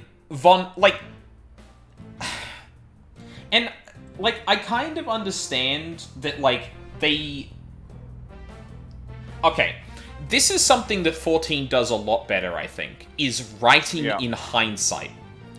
14 does a lot of good stuff, but, like, one of the things I really complimented for is a patch in Shadowbringers, which brought up something all the way back from A Realm Reborn, and managed to, in some good ways, in my opinion, reframe... Well, not even reframe, but just literally take the, abuse of, like, the kobolds in, I forget the name of the continent, in Lenosha, and actually have fucking, Merlwood, like, face that head on. And be willing to, and, like, doing a lot to show that, like, no, I'm serious about this time. This has gone on long enough, it's not fair, and, like, I will give up everything if it means that this can be repaired. Because this cannot go on the way it has. But the thing you need to do to be able to write something like that is admit, and, like, look at what has happened with utter clarity, and not try and just go, and not just try and hand wave it away. This feels like it just wants to make Phoenix and Blackquill the impetus, because that would be more interesting despite the fact that people have done way worse shit beforehand and nothing is ever said of it again. Has Von Karma even been brought up in this context at all? No, because I think what I was going to say is that I think there's a weird mandate, and I'm not sure if it was from Capcom or if it was from Yamazaki, where the writers of this game are not allowed to mention anything that happened before Apollo Justice. They occasionally allude to it, like having Sasha say, "You're the guy who put a parrot on the stand. You know, thought this would be a perfect case for you." Yeah. But like, if they were allowed to treat this as serialized and not like a self-contained thing because they're too scared of newbies bouncing off of it, I think it could have been something truly great. This is such an interesting idea to tackle, like people losing faith in the court system and people who are part of the court system feeling like they have to cheat to win in both directions. That's a really interesting idea because it speaks to an actual like real world truth about political corruption. Yeah. And the way that if the opponent it has resources and are fighting dirty, the only reasonable way that you can hope to win is by fighting dirty yourself. That is a really interesting idea to tackle in this game, that the court system is a social contract that only works if both parties agree to play fair. Yeah. But because they're not allowed to mention any of the old stuff, they are instead pinning the entire collapse of a public institution on, like you said, 2 cases, one of which we know was a guy being tricked into doing something, and another which, as you said, is implied to be someone being framed for murder. Yeah. So, like, it just feels so flimsy. If this was a self-contained game with its own unique universe and characters, sure, I can buy that. But you're calling this an Ace Attorney game. You're calling this the 5th Ace Attorney game. There are 4 more games before this that exist in the same universe, and ignoring them, it cheapens the plot of this game. It makes it feel flimsier. You're painting a beautiful backdrop for a stage play, but you forgot to put the support beams up. It's just gonna fall over and reveal itself to be a flat fucking drawing, you know? I mean, I don't even think not being able to reference the events of the original trilogy is even an excuse. You can easily write this in a way where, like, the term was coined around this time, around these 2 events, and it was the straw that broke the camel's back instead. And that's why it got the name, right? Because Faith had been tumbling and tumbling because of vague things that have happened in the past, but it was these 2 cases right next to each other, or right around the same time, that really completely broke it. And, like, everyone started cheating, everyone lost faith in the law system, or in this system. But they don't talk about it like that. They talk about it like Phoenix presenting forged evidence and Simon Blackwell being framed was enough for them to lose faith in the system. And it's like, what the fuck do you mean? That doesn't make sense. One of the most prolific lawyers in the entire history of this series was exposed in Game 1. And this shit didn't happen. Fuck off. Like, that should have made national news. Like, fuck, Von there Karma... were rumors about Edgeworth in Game 1 doing this shit. That didn't cause the... You're right. Yeah, and Oh, sorry, go on. And if you count Rise from the Ashes, right after Manfred von Karma, superstar of the prosecutor's office, unbroken 40-year win streak, turns out to have been lying and cheating and killing people to cover up his own, mistakes. And then, like, 2 months later, back to back, chief prosecutor gets roped in, blackmailed into helping cover up a murder that was committed by the chief of the police. Yeah. Like, it is patently absurd to say that Blackwell, whose job is incidental to the crime, murdering someone, is what made people lose faith in the legal system. It's like, no, people kill people for a bunch of stupid reasons. Yeah. If Blackwell killed another attorney to win a case, you'd have an argument there. Yeah. So... I completely forgot about Gant. Like, yeah, you're right. Like, that should be the one. Like, fuck Von Karma. He's like, he doesn't, I don't think he has like explicit influence or manipulation. He's just underhanded and does dirty shit. Gant should have been the one that collapsed this entire thing, because it's like, what do you mean the chief of police is just able to bring in the prosecution and blackmail them and put them in a position where they have to help, where they have to be biased to the police? And personally committed a murder as well. Like, yeah, I completely agree. Two murders if you count Jake Marshall as well. Two? Oh yeah, Goodman. Right. Goodman and Marshall. Yeah. Yeah.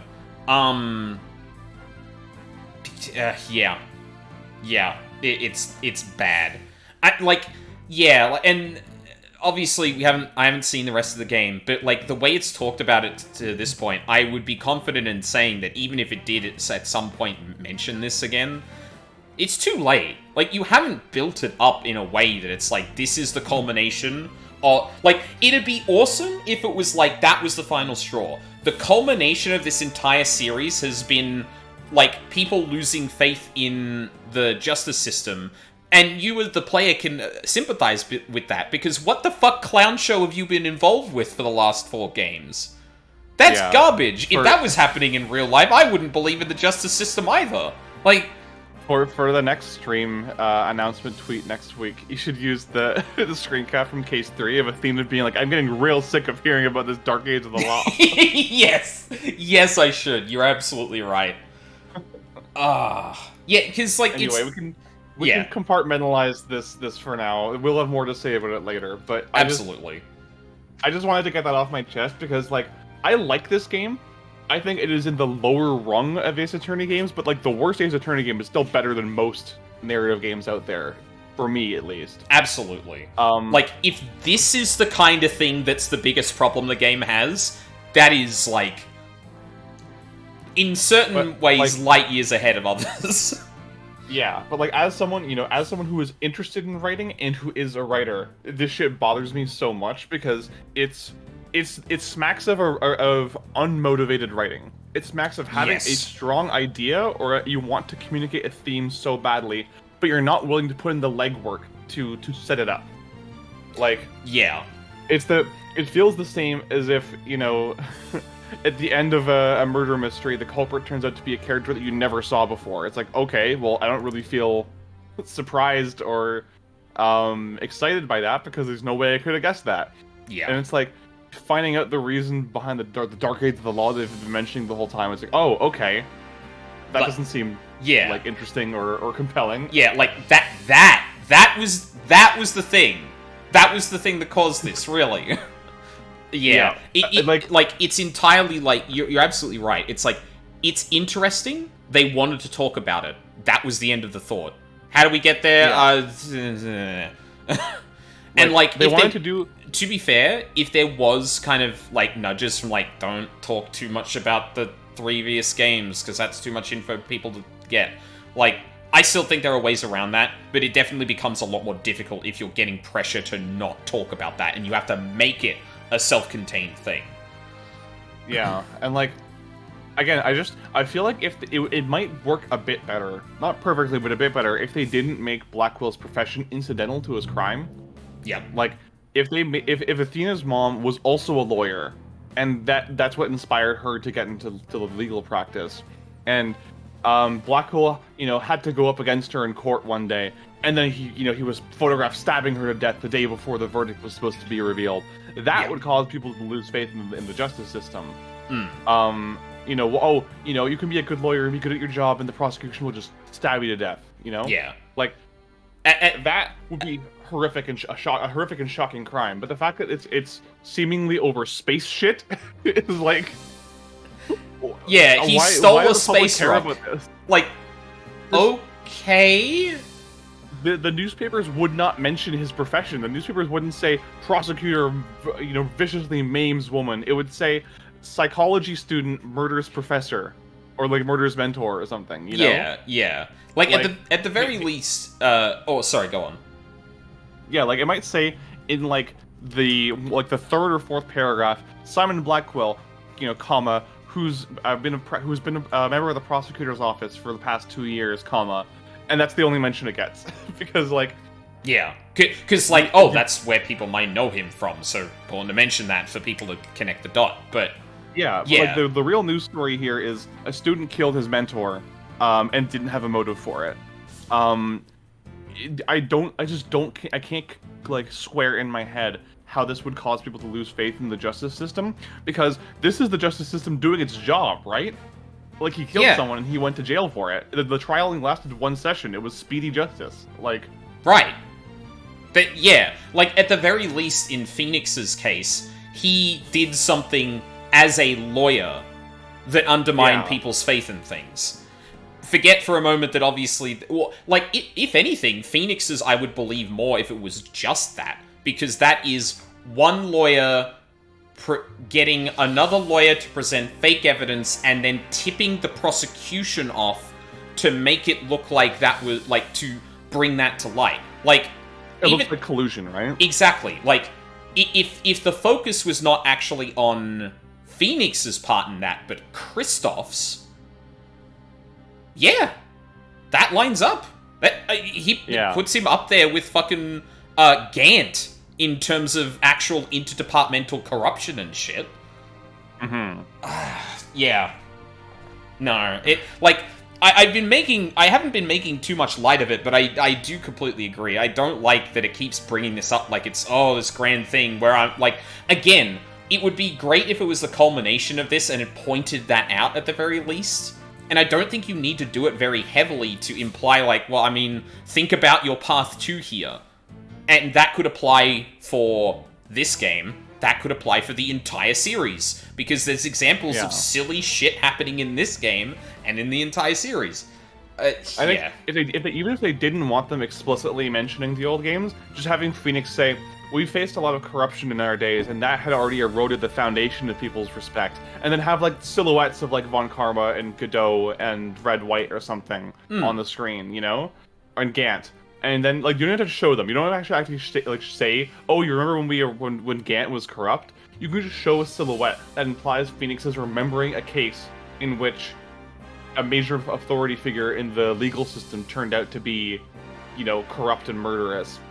Yeah. That would succinctly, you know, tip off even to players who haven't played the original trilogy. Oh, Phoenix is experienced. He's seen this before. I trust his word on this. Yeah, but Mina, like, this is why I really don't like this game. What I'm about to point out. We don't want to talk about the past trilogy in terms of its events, but hey, look, Edgeworth is here, and Pearl is here. You remember them, right? They're your good friends, and we're gonna spend time talking about how you really enjoyed, how Phoenix really enjoyed their company, and now they're here. They don't have anything, you know, directly to do with the case directly, or, you know, I guess Edgeworth kind of does. He's chief prosecutor. He's kind of invested in it, but you can't have this both ways. You don't get to bring back and nostalgia bait a bunch of characters to make it seem like, hey guys, don't worry about the Apollo Justice thing. Remember Phoenix? He's here. He's right here. He's in front of us. He's back to normal and he's doing cases. And then ignore the rest of the history of the fucking series. You don't get to do that. Like, that's the thing. I want my cake, and I want to eat it. That is the thing that pisses me off the most about this. It's like, okay, the Dark Age of the Law is, like, kind of, being a bit vague, too much focused on this, and I may be able to explain it by trying to keep it more isolated. But you're directly not keeping this isolated. Like, old characters are just showing up. Like, we animated the scene where Edgeworth walks back into the game series. And it's like, and we're alluding to a lot of the past those two have had, but we can't do it about the core narrative conceit of this entire fucking game? Are you serious? #1 best-selling Ace Attorney game? Shut up. Is it? It is, unfortunately.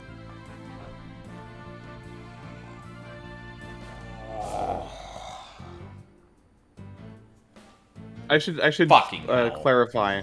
Mm-hmm. I should clarify. It is the best-selling single Ace Attorney game. I'm pretty sure that the trilogies have broken it, but only because those are multiple games wrapped together. And also, I would imagine, like, it's probably not exactly increasing in popularity this way, but I could see, like, obviously, first game, it's not as well known. Fourth game, oh yeah, it's pretty well known. Fifth game, oh, like, it's getting more and more visibility over time. So generally, a trend would go up, and thus, you know, gap of a few years, hey, Ace Attorney's back, and you get it all in the bundle, is like, yeah, of course, because there's just more and more people know about the series, and here's an opportunity to play a bunch of the games. So, yeah. Fifth game sold better, I think, explicitly because it had 3D models. I mean, there could be a lot of reasons for that. It could also be because Phoenix's name was put back into the title of the game. Which would be incredibly depressing to me, because I feel like the best thing Apollo Justice did was make Phoenix a mentor and in the background.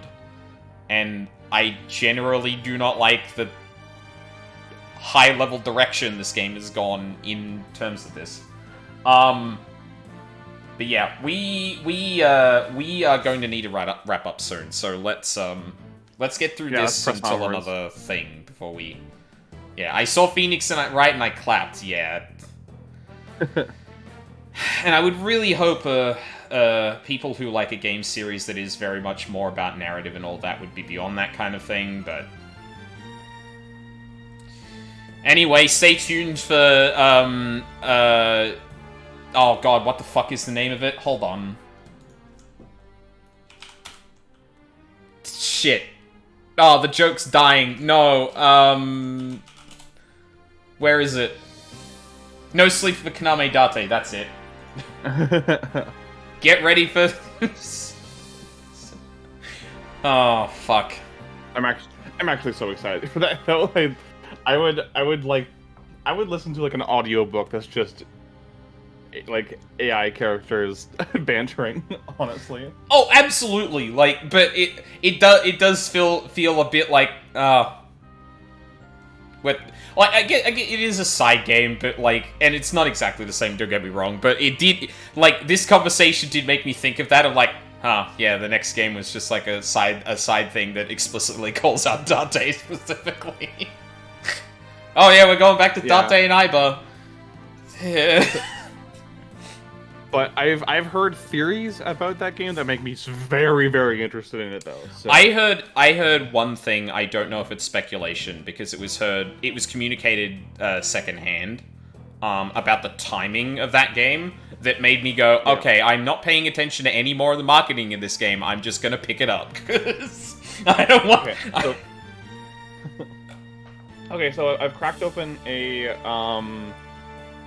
sales figures chart for the series, and yes, well, sorry. Can we have this conversation after we get through this? I want to make sure we get to a spot. Sorry. No, you're good. Like, Mina, this was gonna happen.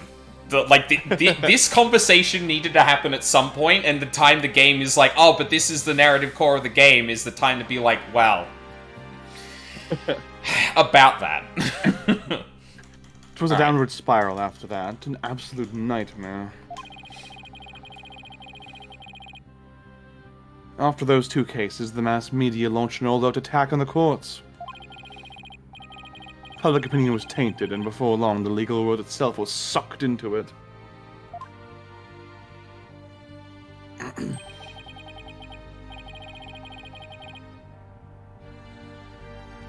It's such a shame. Once suspicion forms, it's very hard to shake. Lawyers and prosecutors were supposed to trust each other, pursue the truth together.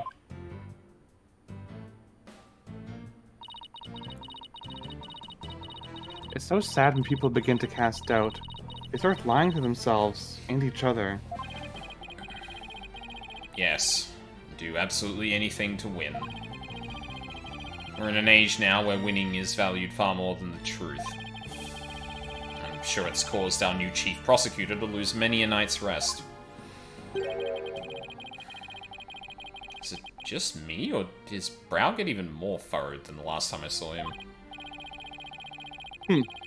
The hostage taker's disdain for the courts is a perfect example of the times. Oh, man, yeah. Like, oh god, and that really lessens this whole thing, because this is a comeuppance in some ways. Someone with enough, like, guile and smarts and resources got a chip on their shoulder about this whole thing, and is now making it their problem.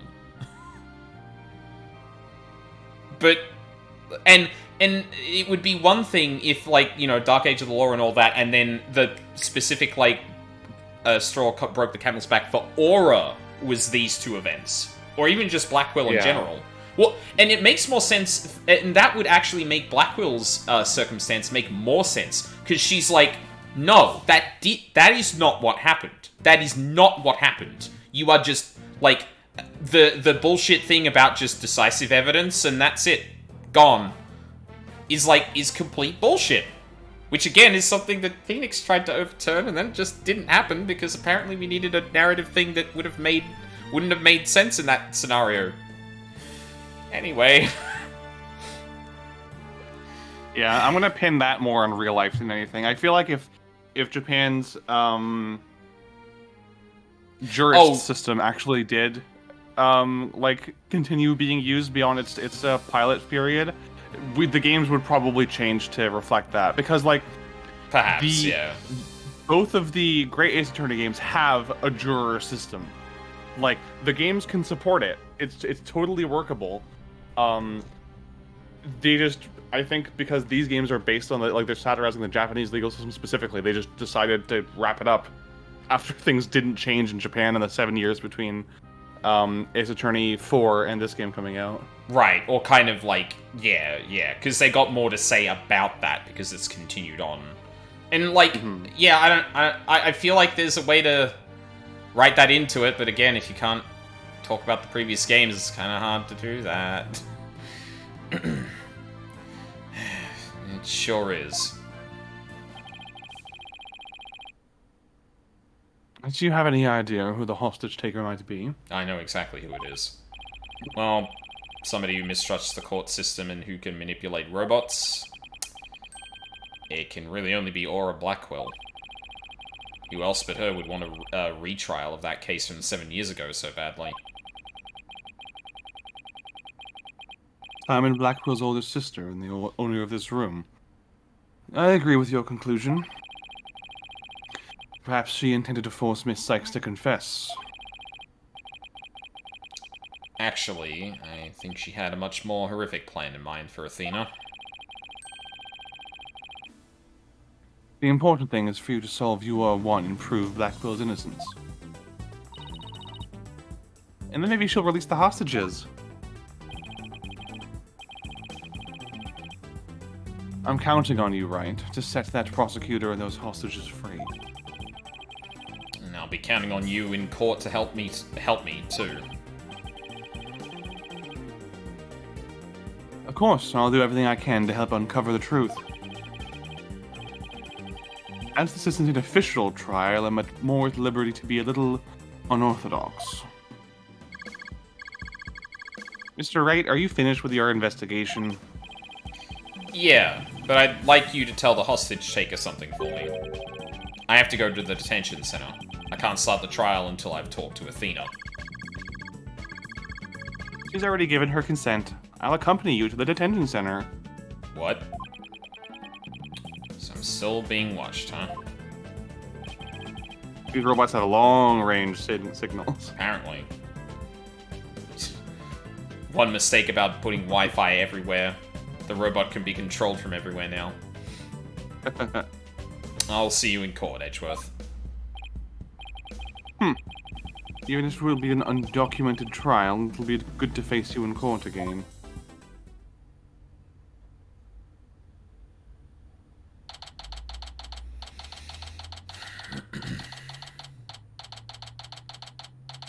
Also seems like kind of an arbitrary date for Blackwell's execution. Like, usually... I guess it's the winter equinox? I I guess it's just interesting that, like, the incident happened on October or something, and then, like, very quickly after that he got convicted, but, like, the date doesn't usually line up. There could have been a there could have been a continuance or something. Oh, absolutely, but, like, this series likes to go, like, oh, wow, and that's happening, like, the statute of limitations is up, and it's the anniversary of this, and it's the last time that, like, yeah, it's just, I think I made the same comment, like, last stream, and it's just like, wow, they actually pulled themselves back from doing and your retirement is tomorrow? Yeah.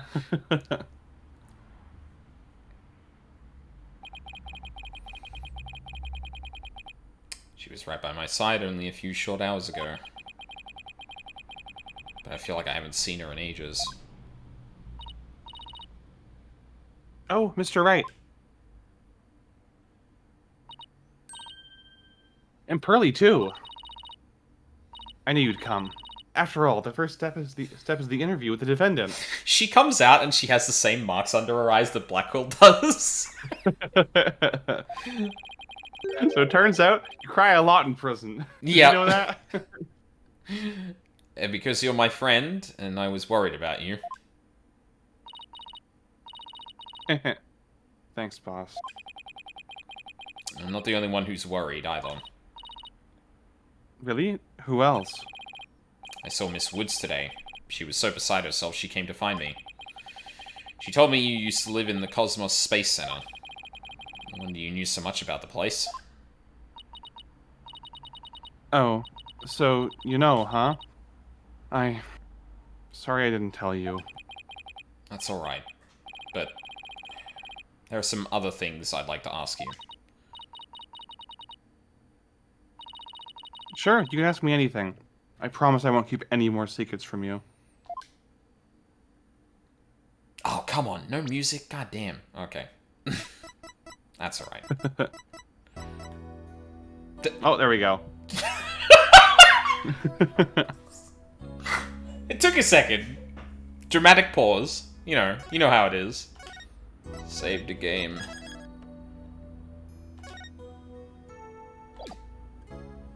Oh my god. That's a lot. That was a lot. Now I feel no compunction to not sit here. But yeah, like, that line is like, I'm waiting for the psyche locks to appear. Like... Oh, man. I don't think we've, oh, I guess there was Cosmos. There was a set of locks in the previous case, wasn't there? Can't remember yes, which. Fulbrights. There were Fulbrights. Oh, yes, that's right. Yeah. Oh, man.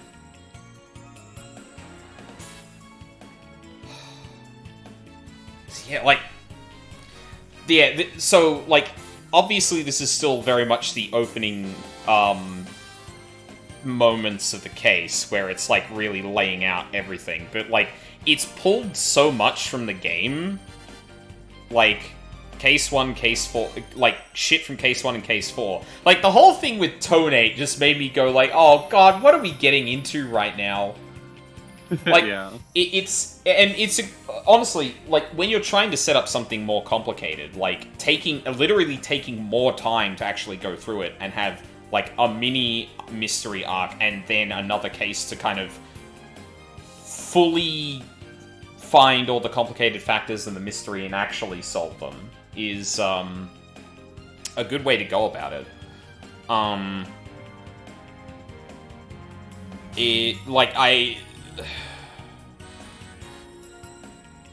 Yeah.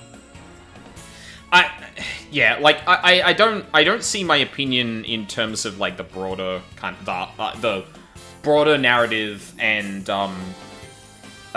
things changing ultimately.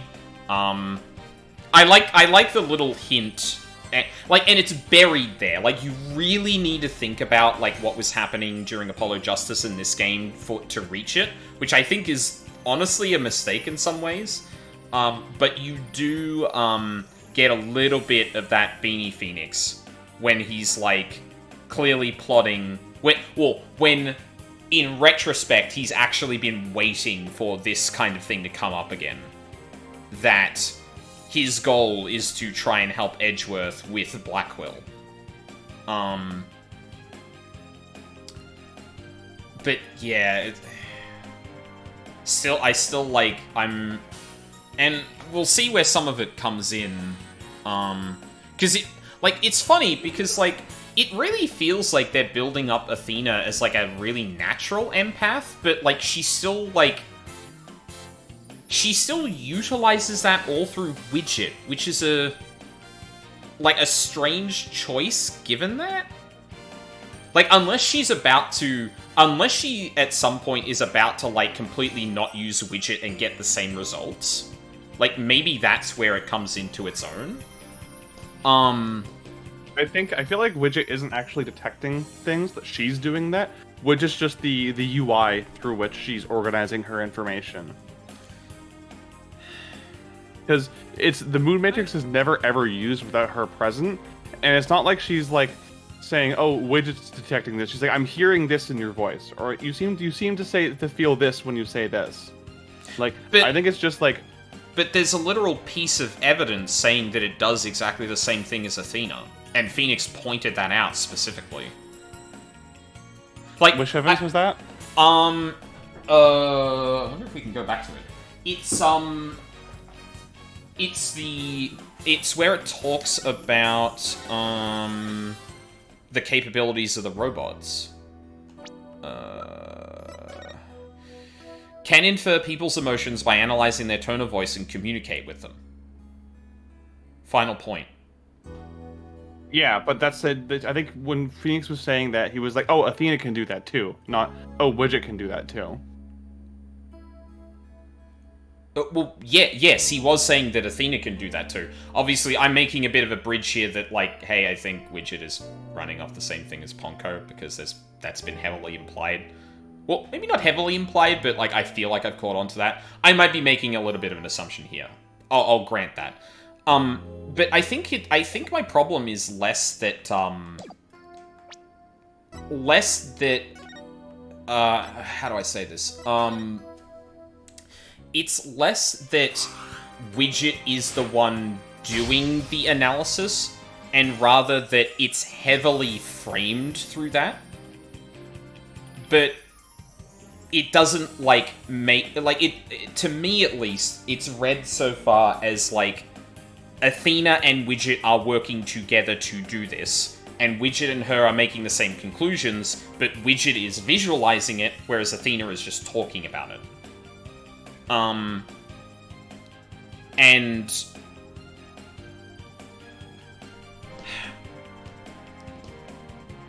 yeah, I need to think a little bit more about my, about the way to express this, but, like,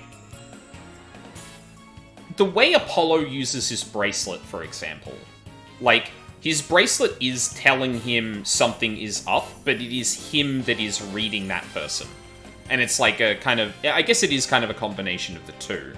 The bracelet tells him when to read someone, but he actually is reading someone himself. Oh, right, because the implication is, like, that kind of thing essentially got passed down to him by, oh my god, I forgot her name. Thalassa / Thalassa, that's it. Lamouroir. Yeah, I couldn't remember Thalassa. I remembered Lamouroir, though, and I didn't want to say Lamouroir, because...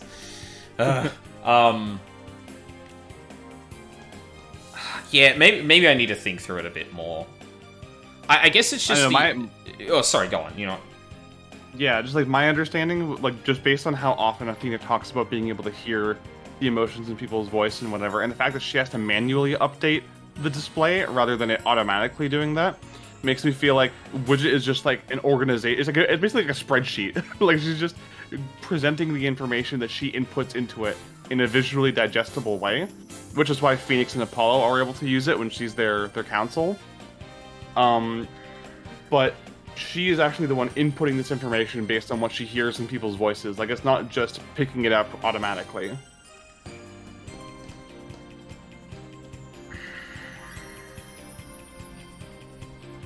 I mean, I want to be clear, I don't disagree that she actually has that capability.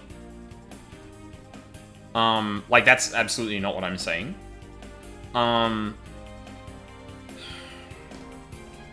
this is one of those things I need to, like, write down my thoughts and actually, like, process it a bit.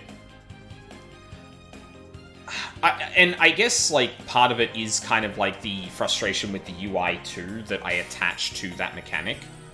But...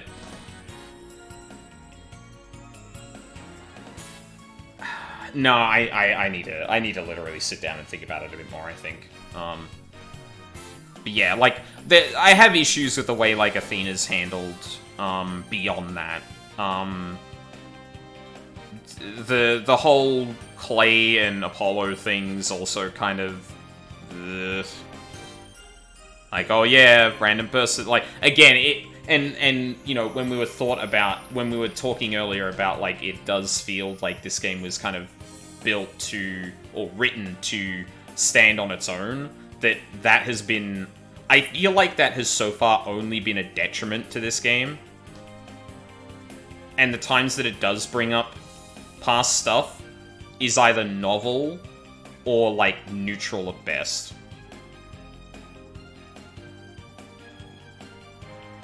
Cases have been Cases have been great, which is the thing that's kind of hard to, like, tear it away at, because it's like, I really like all of the cases in here, but, like, God, what are you doing with the characters? That's why it's so funny, when, like, Luca put, like, 3 out of the 6 cases in this game, when, like, the upper tiers of her tier list will go on, like, yeah, the game sucks overall.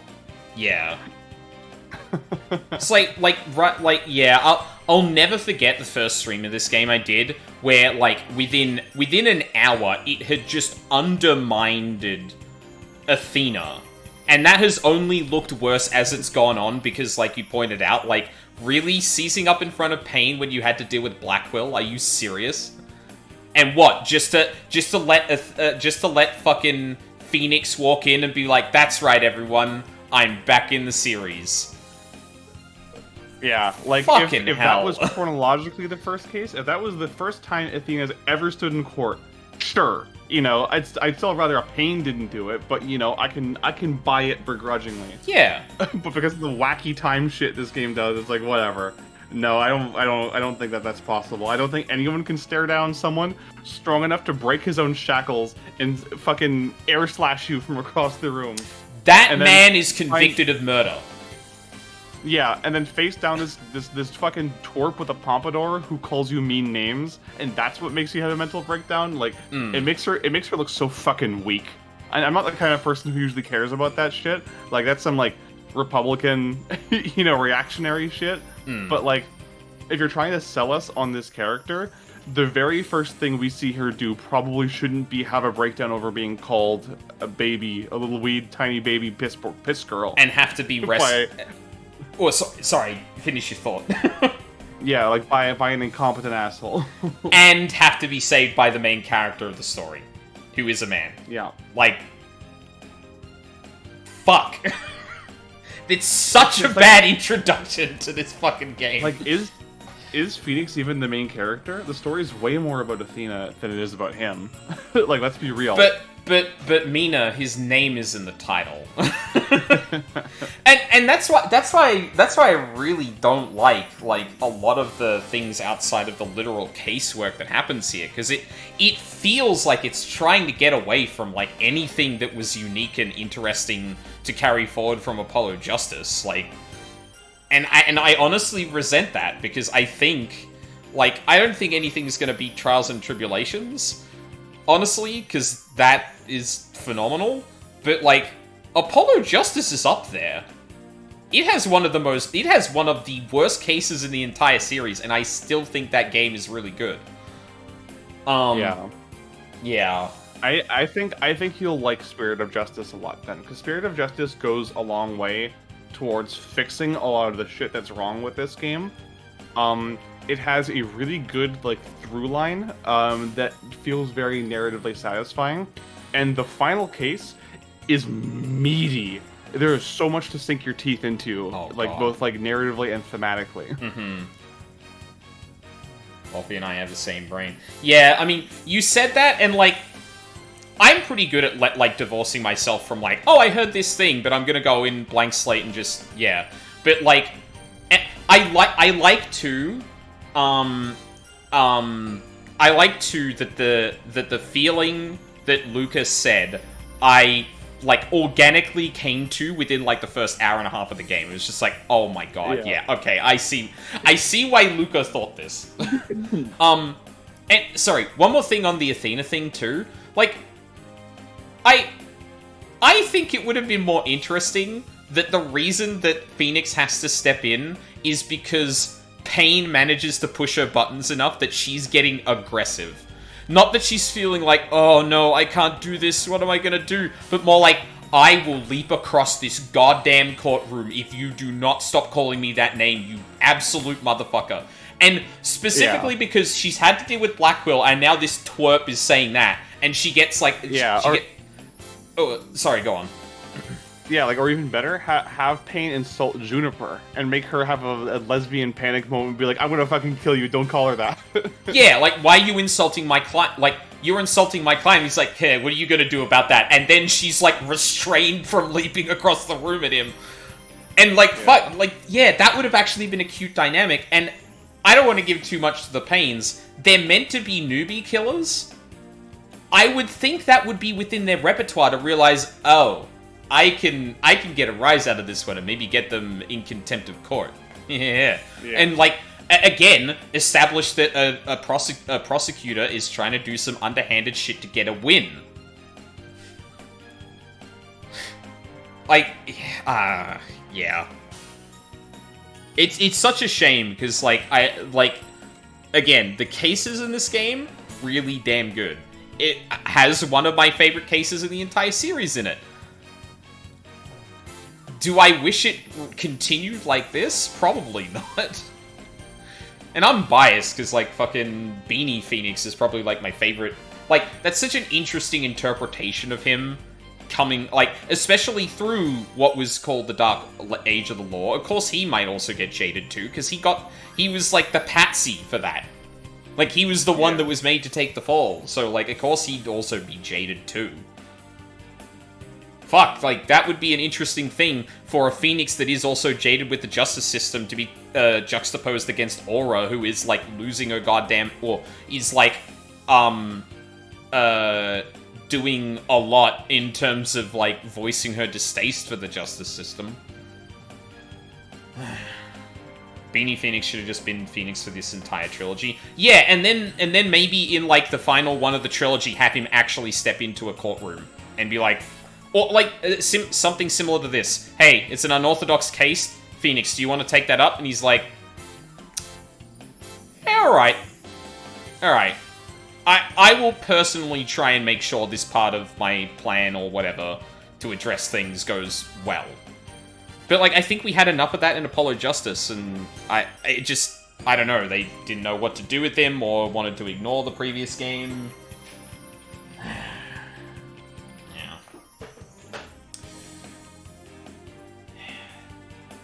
Yeah. Dual Destinies. Dual Destinies. Dual feelings about the game. Very anyway, divided. The good news is, if we sequence this right, you will reach a stretch where you're playing 3 back-to-back banger games. If we finish this trilogy, and then you do the Investigations duology, before we do the Great Ace Attorney duology, you will only have one more mid-game to go, and that's Investigations 1. If you can clear that, then it's Investigations 2, banger. Great Ace Attorney 1, banger. Great Ace Attorney 2, super banger. All back-to-back. Fuck yeah. Oh, man. But yeah, first we obviously need to get through this case, which is not happening today. So, yeah, this is a bit of a surprise stream because plans fell through for today. I don't know if it's going to be a week from now or maybe 2, depending. But there's probably going to be potentially a Sunday that I'm not going to be able to stream, so we'll figure that out when I can. Other than that, so, are you free next weekend, Mina? I should be, yeah. I think I should be fine. Okay. It's definitely going to be tentative because I need to see when things are going to be reorganized and that, just as the baseline. But obviously, you know, tentative as always. So this week, yeah, like I said yesterday, I'm feeling a bit burnt out streaming during the week just because of the amount of shit I need to do now to make sure VODs get preserved because of Twitch's garbage. Once it actually clears out the VOD backlog, or the highlight backlog, it'll be a lot easier, because I can at least, like, process them. I can keep a backlog on Twitch and just slowly delete old ones, save new ones, upload them to YouTube, make sure they get preserved, but because I have to delete 2,000 hours of stream footage if I want to do any highlighting again, I've decided to wait and see if they're ever going to back off on any of it, which at this stage I really don't think they would. I honestly thought they would have adjusted something within the first 2 weeks, but then they haven't said shit about it since. Yeah, it's possible this is one of the few boneheaded decisions they don't walk back. Yep. Which is a scary thought. Yep. I at the very least, I could probably see it from the technical aspect that, like, no, we need to do something like this. But, like, the thing that really surprised me is not adjusting timelines or anything. That's kind of the thing that got me. It's like, okay, you probably need to do this for a very specific reason. That makes a lot of sense. I'm surprised you're not making changes to the timeline or anything to give people more time, but yeah. So yeah, during the week, I'm probably not going to be streaming. I think I'm done with 14 stuff in terms of story now. There wasn't anything in the Warframe update, so that's not going to be on there either. And yeah, I don't want to look at my VODs right now because... And then he has to do Professor Layton, right? Oh.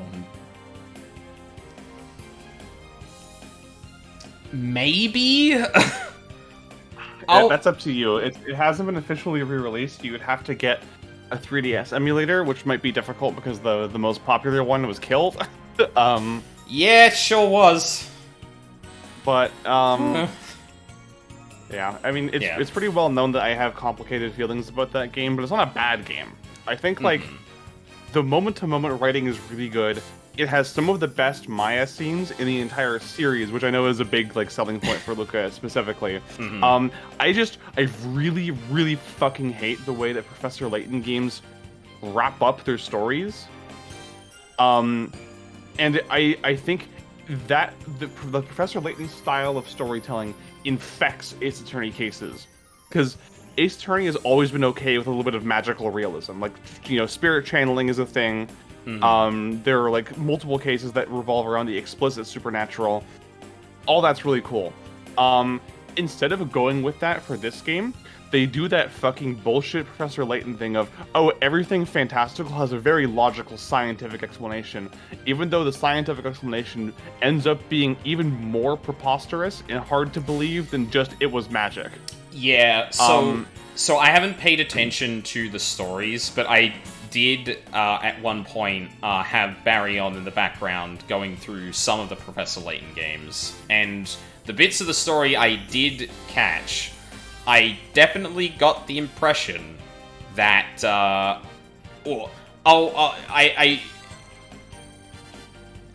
that interpretation makes a lot of sense to me. I'll put it that way. Yeah, like, there's a Professor Layton game which decides to reconcile its twist with, no, there wasn't an immortal vampire living in a super cool castle. There was just a gas leak in this town, and every single townsperson, including every person who stops by the town, just conveniently hallucinated the exact same thing. Like, that is what the game thinks is more plausible than there is a vampire. And if you think that's bullshit, that's how basically every case... Dana Scully-ass game! It is a Dana Scully-ass game. And, like, if God. you think that shit's, like, hard to take seriously, basically every case in versus Layton versus Wright is resolved in that kind of way. I don't know how long these games are. Maybe I should take a look at them just to see how ridiculous that gets. It's kind of as long as you want them to be, because a lot of them have a ton of optional puzzles. Yeah. Did But notice that. actually that is the best way I've ever seen to put it, Luca. Ace Attorney is for Molders, Professor Layton is for Scullies. so true, bestie. Yeah. Um, That magic shit can't be I guess happening. I guess I'm more of a Mulder because I enjoy like some mild magical realism and fantastical elements so much more than I enjoy. Actually, there's a very scientific explanation for this. Like, I could just do a stream of just me explaining the plot twist in every Professor Layton game to you, just to see a reaction to them. God. Because like, some of them are fucking preposterous. There is a new Professor Layton game coming, or at least, like, planned. I don't know if it has an official release date yet. I think it has a vague 2025 release date. Yeah. For Professor Layton World of Steam. Yeah. I don't know.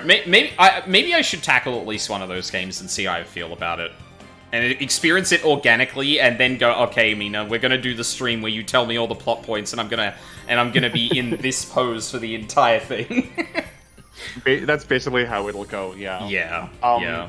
There was a Professor Layton film that came out, and even the film had this shit in it, where like the plot twist was like, oh no, there isn't a sea monster that's living underwater, like living in an underwater reservoir and attacking people that come through. It's a giant manatee that is feuding with a huge piece of construction equipment, and the roars of the monster is the sound of the construction equipment letting off smoke as the two clash. You know what this sounds like? This sounds like the kind of shit that the Sherlock show did with the original Sherlock like stories, where it felt the need to just contrive a whole bunch of bullshit to make it like vaguely the case you're familiar with, but like no, there's actually like a convoluted but logical explanation for why that actually happened, and it wasn't anything to do with like tales of fucking humanity and greed and shit like that. It's just actually it was a very like convoluted situation that isn't that the thing you haven't experienced before kind of thing. So Ace Attorney or Professor Layton versus Ace Attorney inspired a ton of the Great Ace Attorney. Like, there's so much DNA from it that it feels like versus Ace Attorney was like a testing ground for mechanics that Shu Takumi wanted to put into Great Ace Attorney. But I feel like his time writing a Professor Layton game caused him to walk away with some complicated feelings, because there's an entire mechanic in the Great Ace Attorney games that feels like it's making fun of Professor Layton, where in every case Sherlock Holmes or Herlock Sholmes will try and give a rational explanation of the crime scene, and it's always Professor Layton style fantastical bullshit, and you have to gently correct him by pointing out there's actually a much simpler explanation that doesn't involve huge leaps of logic. My god. And like, because that almost sounds like it's the Athena mechanic in some ways, where someone is like either exaggerating or not telling the truth about it, and you have to slowly chip away at the things that don't make sense, but in a lot more literal way, where it's like this guy is trying to write a mystery, like a fantasy mystery novel, and you're like, dude, wind it back a bit. We're trying to solve a real case here. Fuck. Oh exactly, my god. Yeah. Now, all of that discussion is several long games away, so the rate we're going is like, oh, that's gonna take a while. So yeah, rough plan for this week. Probably not a lot during the week, honestly. There's some stuff I want to do in 14. I don't really feel like streaming. I need to finish Severance before my Apple TV trial's up, so that's gonna take time.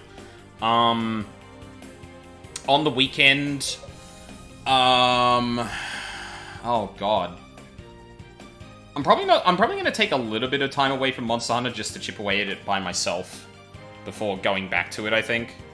Plus there's a new title update coming next week. Exactly. So yeah, I may not do that this weekend.